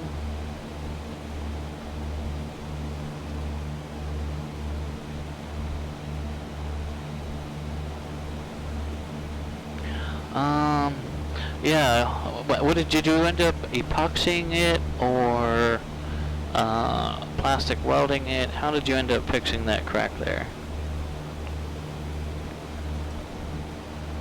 Epoxy, alright. Yeah, hopefully that does hold up for you.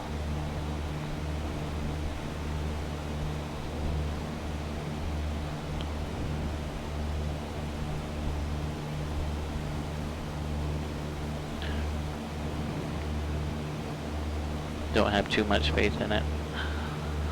Yeah, it was really kind of hard for me to see from the pictures, and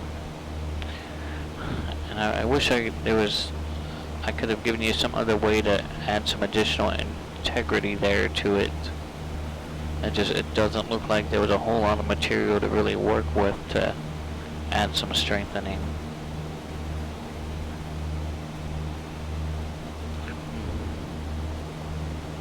seems like it's always something in the flight simulation world with hardware and software sometimes.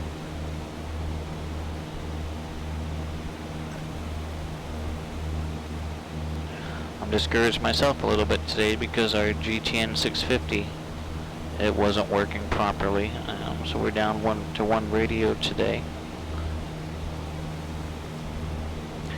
26 nautical miles out. We'll go ahead and make a call. Just to be on the safe side. Grant County traffic, Skyhawk 8033 Foxtrot. We're about 25 miles to the west, inbound landing, 18 Grant County.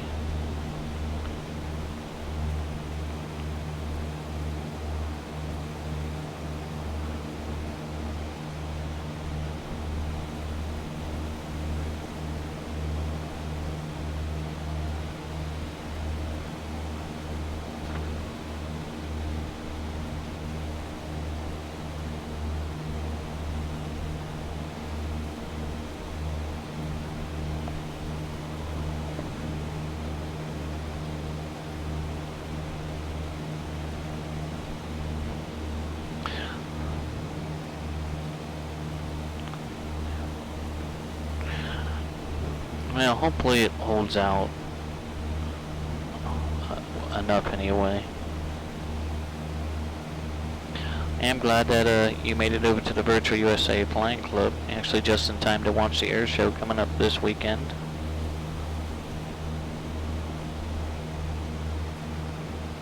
And did you make it to Flight Sim Expo at all this year?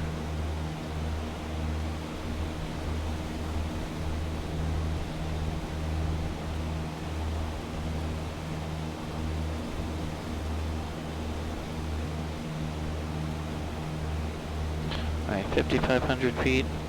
Hoping for next year. Okay, great. Let's get our carpet back off. We'll hang out here for a little while.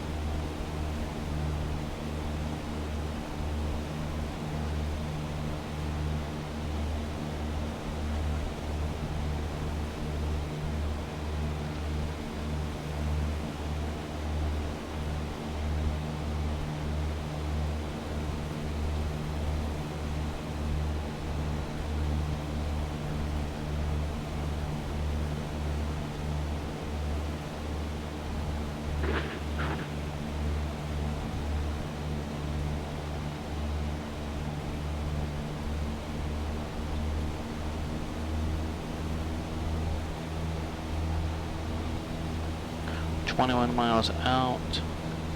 Okay, so this was right traffic. So we're going to set up for a 45-degree entry to a right downwind, runway 18. And it's just so bizarre saying right traffic. We don't have a whole lot of that where I'm from. It's generally all left hand. In fact, okay. The only airport I can think of off the top of my head near where I live is Bolton Field, Tango Zulu Romeo, that has a right traffic.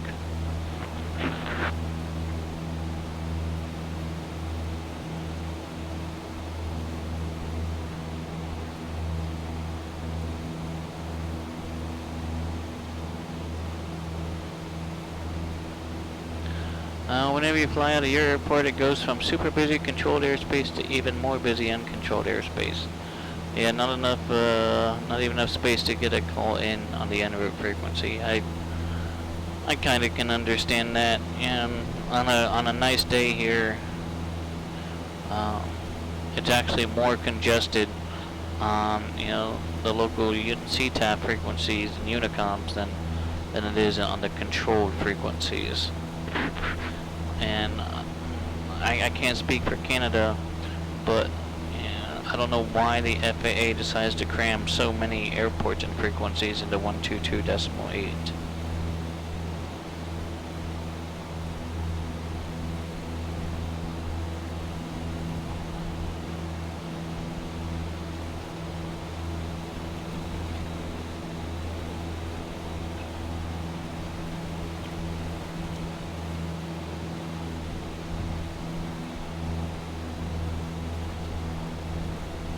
Grant County traffic, Skyhawk 8033 Foxtrot, now 17 west, inbound 18, full stop, Grant.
I do not have the airport environment just yet.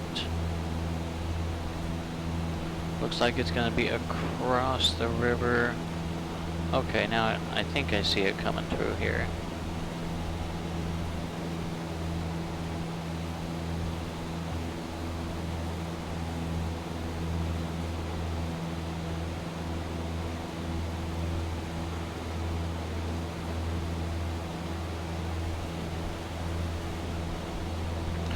Yeah, WestJet. Yeah, I do know for a fact that Ohio, the state I live in, there's an airport in every county. And I don't know if that's that might even be a nationwide thing. Like every county has an airport in the United States, I think. And I think that might have been Eisenhower's doing. Dwight D. Eisenhower, President Eisenhower. I think he wanted to have an airport in every county in the United States.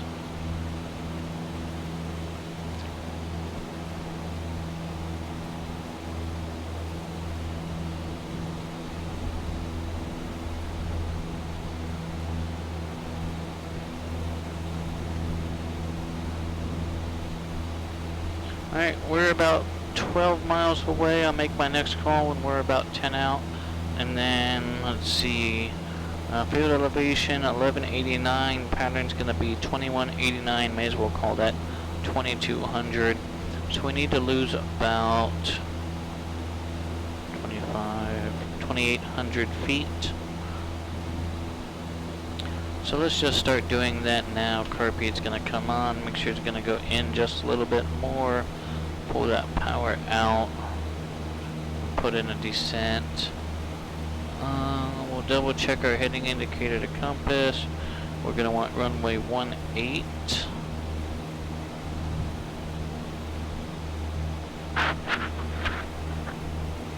So yeah, this will work out because this will set us up for a 45 entry, just like Shirley had told us.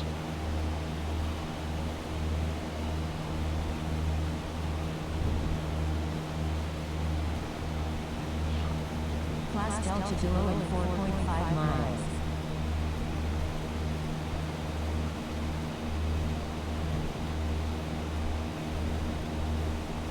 And I actually see a contrail up there. That's pretty cool.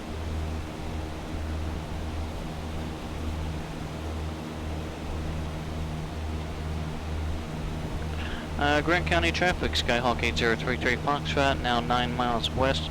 Going to be joining at 45 degree, right downwind, runway 18, full stop, Grant County.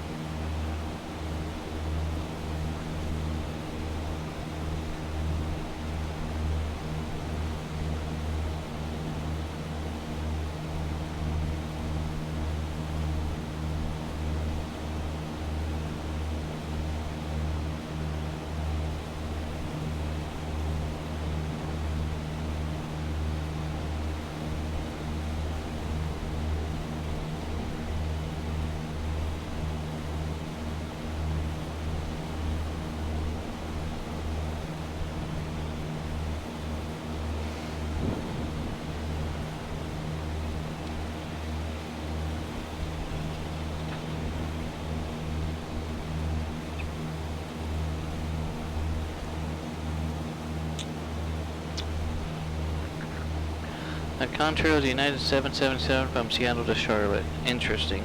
Yeah, I tried to pull up the traffic overlay here in my forward flight, but it didn't show, but it was really neat that I was able to see that.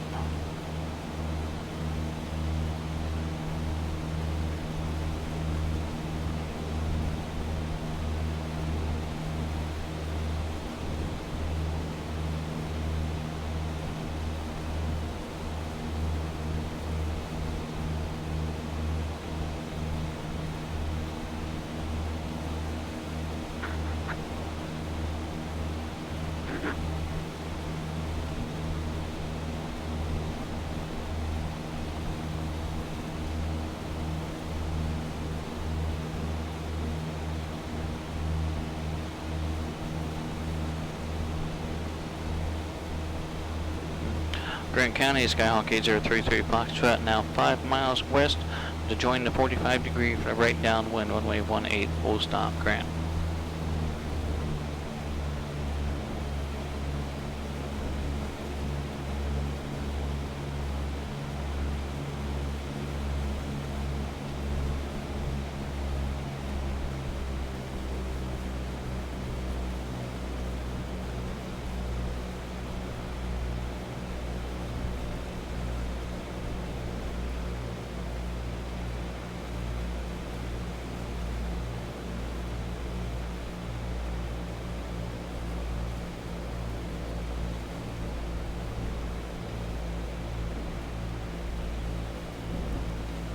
Alright, we're almost down to pattern.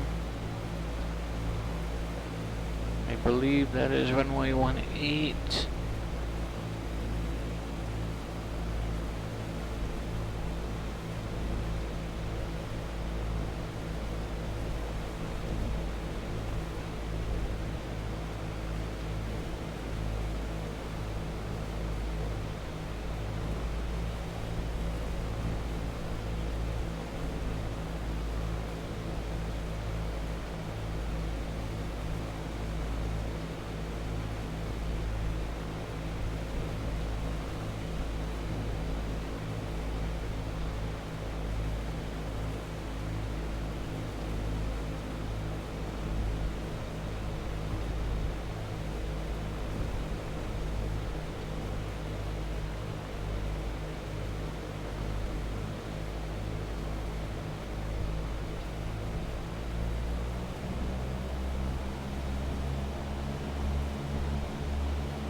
Okay, 36, okay, so that's the correct runway there.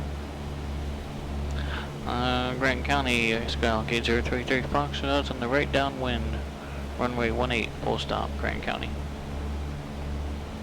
Carpeet's on.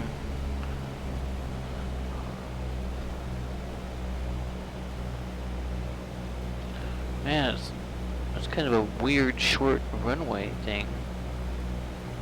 Alright. That's a real short runway. We'll do it. Flaps going down to 10. Why is that runway so short? At least it looks short. 3,300 feet. Those other runways must be pretty long then. Flaps 2.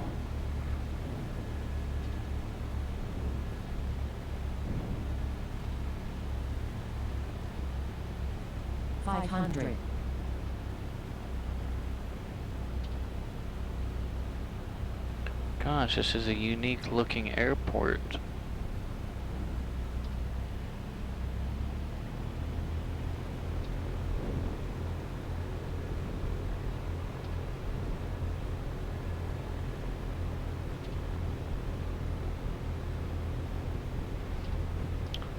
So Yeah. So what used to be probably a longer runway is now a taxiway. And they've really kind of shortened this thing up, it looks like. Wow, this is certainly interesting. Flaps 3.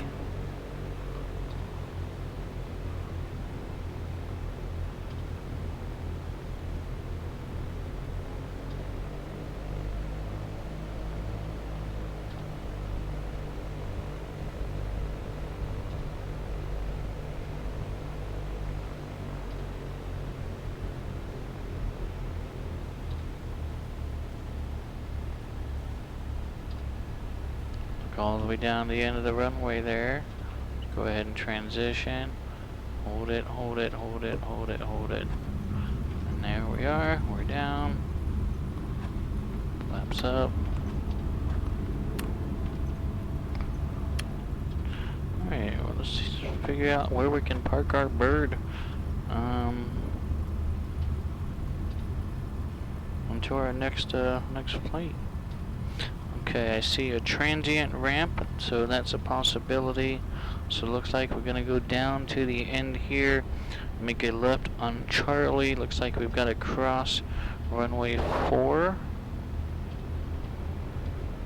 Carpet off. Oh, this one's got one of those fancy X-plane signs. We might have to go park over there.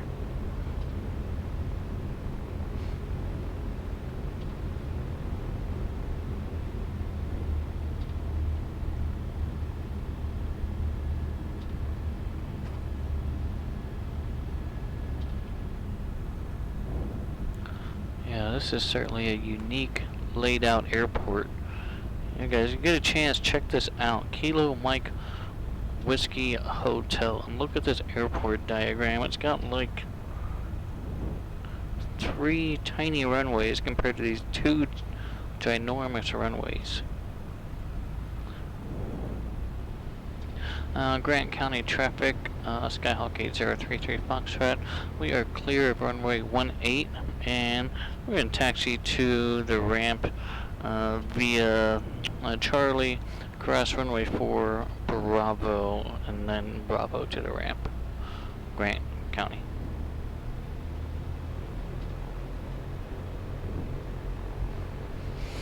Once we get across this runway, we'll go ahead and kill our strobes. Alright, we're clear to the right. Approaching runway 04. Clear to the left. Yeah, WestJet, right? That's a funky looking airport. Like, and I was looking at runway 18, and taxiway Charlie is just about as long as the runway on the diagram I'm looking at. That's why I was confused. Like, where do I land? But the threshold. Yeah, it's very funky looking.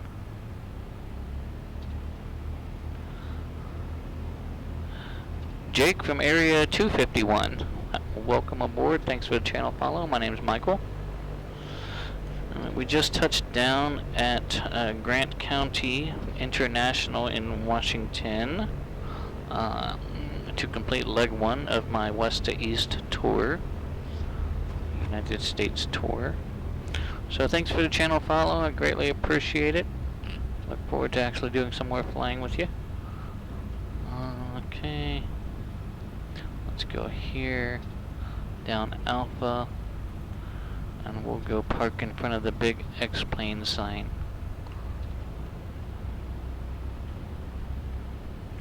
For no other reason other than it says X-plane.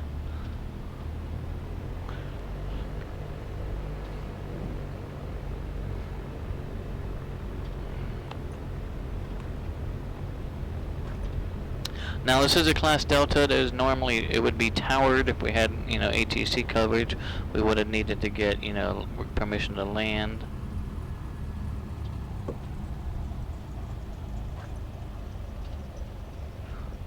But we didn't have coverage, so we all did it on CTAP.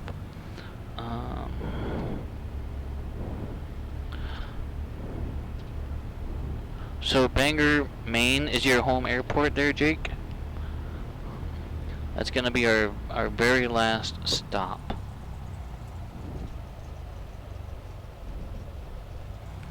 gosh knows how many flights and days it's gonna take us to get there.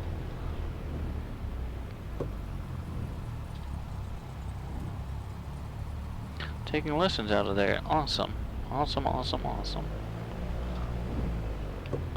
Okay. Oh, here we are. Let's go. Actually, let's just go taxiing over here. We'll park in this hangar.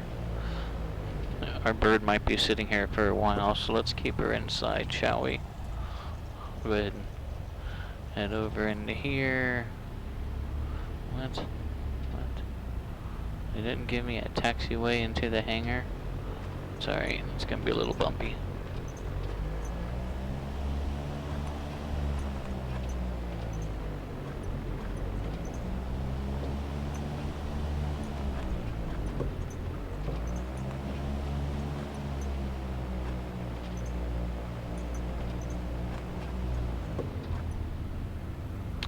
Okay, well, we made it despite our technical issues and losing our GTN 650, but we made it satisfactorily. Okay, let's run through things here. Descent, we did that part. We did the landing part. After landing, flaps up, carpet off, strobe's gonna go off. Landing light off, let's get nav lights off. Trims, get trim back for takeoff. Okay.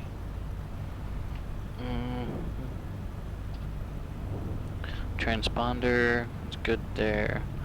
Okay, ELT is silent. Avionics gonna go off. Okay, make sure to lean. Mags to off. Master off. Okay, we'll get our parking brake on. Alright, it's good there, it's good there. Okay, let's grab some numbers, shall we, real quick. So this first stop was to Kilo Mike Whiskey Hotel. KMWH. Yeah, we're filling out this flight log like we normally would. And again, this is just going to kind of help us keep track of, you know, how many hours it actually took us to do this and how many stops. So takt time out is 1067.0.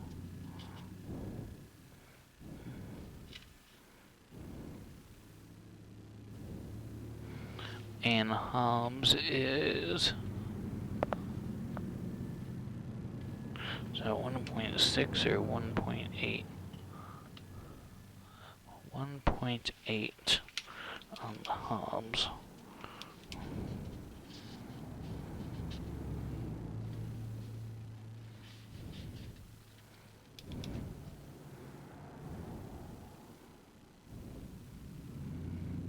Okay. We started with 0.3, 1.8, so we got 1.5 on that one.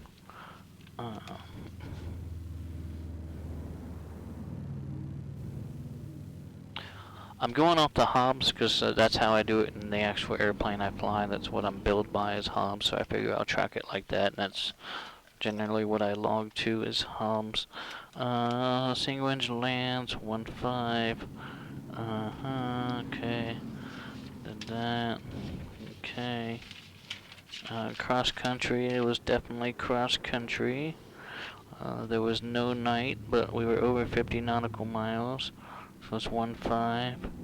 And then, well, I guess we all know it's a simulator. I'm not going to fill out the flight simulator column. And then we PIC, we were 1.5, and then solo. Well, I had you all with me. Is that technically solo? But no dual received, no flight instructor time. So yeah, 1.5 on that first leg of our brand new flight series. That doesn't include all the time it took for us to restart and debug and try to figure things out. So all of that said, let's head back to the hangar. We'll chit-chat for a couple minutes. I got a couple of thank yous to give out, and then we'll say goodnight. I'll see you back there in just a moment.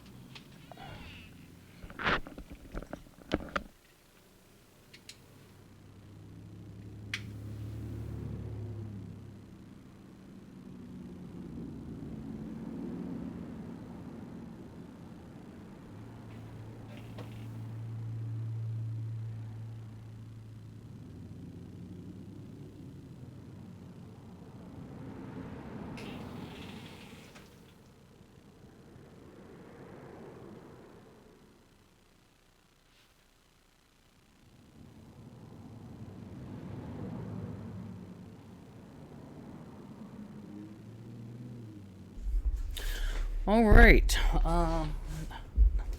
Not a bad first leg, I don't think, all things considered, considering the issues I had with the 650 previously. So we had to make it with one comm radio, one nav radio, but I think it worked out all right. Just a quick recap on today's first leg. Departed here out of Seattle, Tacoma. It was a Class Bravo. We didn't have any controllers, so we departed out under CTAF frequency. And then just kind of flew east past Mount Rainier and past Mount Stewart, across the Cascades of Washington, and over to our first stop here at Grant County International, which I'm telling you, it's a very unique looking airport here. When we look at, these big long runways here, runway 22, runway 4, and then runway 14 left, and then 32 right. Then we see these dinky danky runways. And it really kind of threw me for a loop and threw my perception off. Granted, the one we landed on is right about the same length as my home airport, but it really causes an illusion when they're right next to these 13,000 foot long, 10,000 foot long runways. So that's definitely was kind of interesting. But it went well. The flight went well. We did have some issues.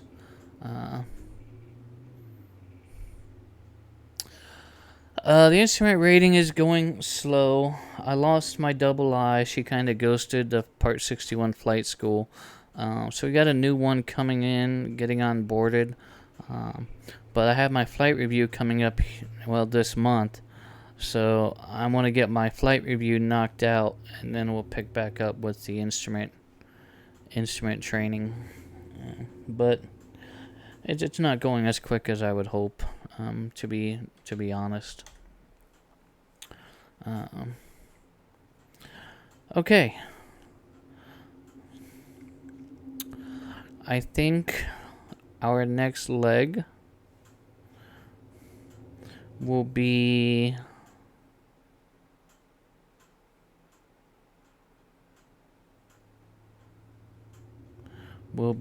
from Grant County, where we just landed, over to Pullman, Moscow Regional. Looks like Kilo Papa Uniform Whiskey. So that will probably be our next leg. I might decide on something different, whenever we do this, the next leg, which, let's see, probably won't be able to fly tomorrow. Might be able to do something on Thursday, but this weekend, Friday and Sunday, are dedicated to Sim Venture on Pilot Edge, and then Saturday is the air show with the Virtual USA Flying Club. So we're not going to be able to do much more of our tour, unless we can get one more in before the weekend. Then we'll probably pick this back up, Monday next week. Real quick, I want to say thank you to BWK121, who came in with a new channel follow earlier, and again to Jake from Area 251 with a new channel follow. Greatly appreciated. And I appreciate everyone's patience at the beginning, as I had to go through and debug and try to figure out what was going on with my COM1 GTN 650 Navigator. So I did get a couple of videos of that unique phenomenon, so I'm going to send those off to TDS Sim and see if support has anything to say, to possibly try and debug this.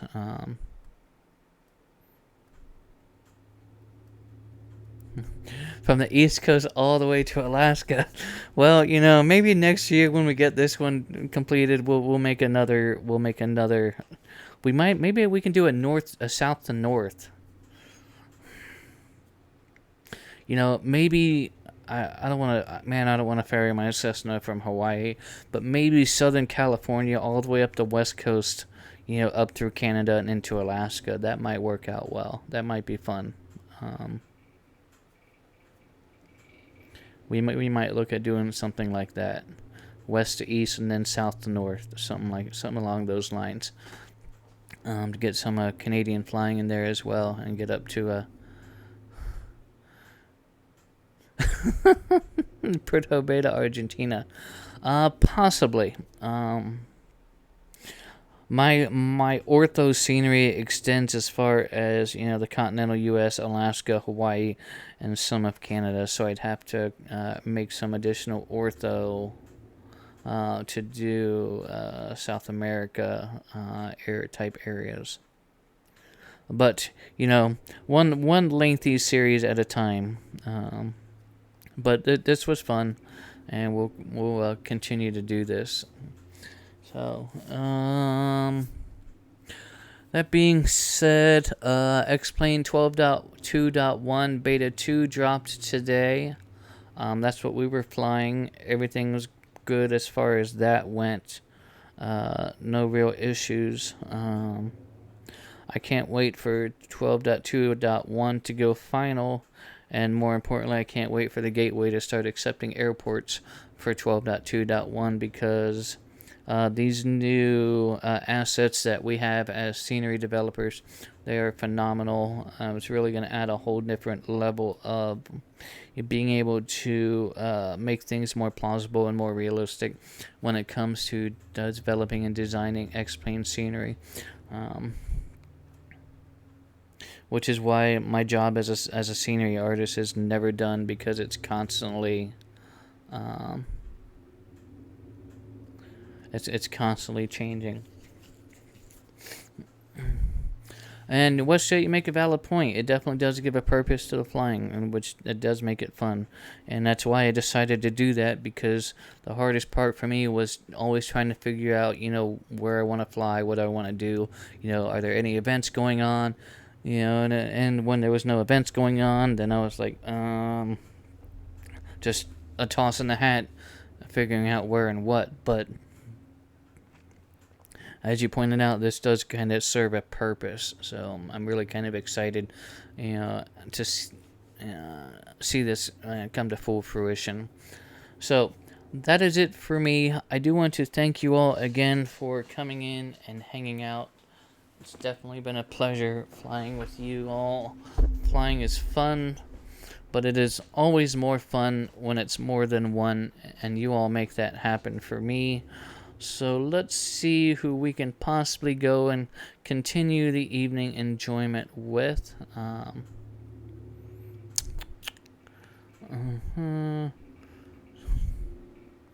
This new Starship airplane it's something different. I can tell you that much.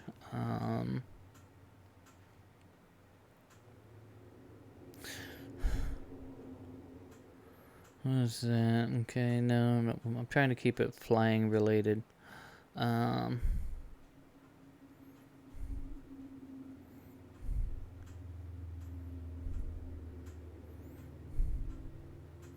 This could be interesting. We're going to go and raid, and I don't see much of this. We're going to go and raid the Boozy Sheep channel. He is doing something in DCS World. I am not entirely sure what, but it is DCS, so that could be interesting. So let's go raid Boozy Sheep. If you can't stay for his stream, please just stay for the raid. Again, my name is Michael. It's my pleasure flying with you all, and we will see you for our next unscheduled flight.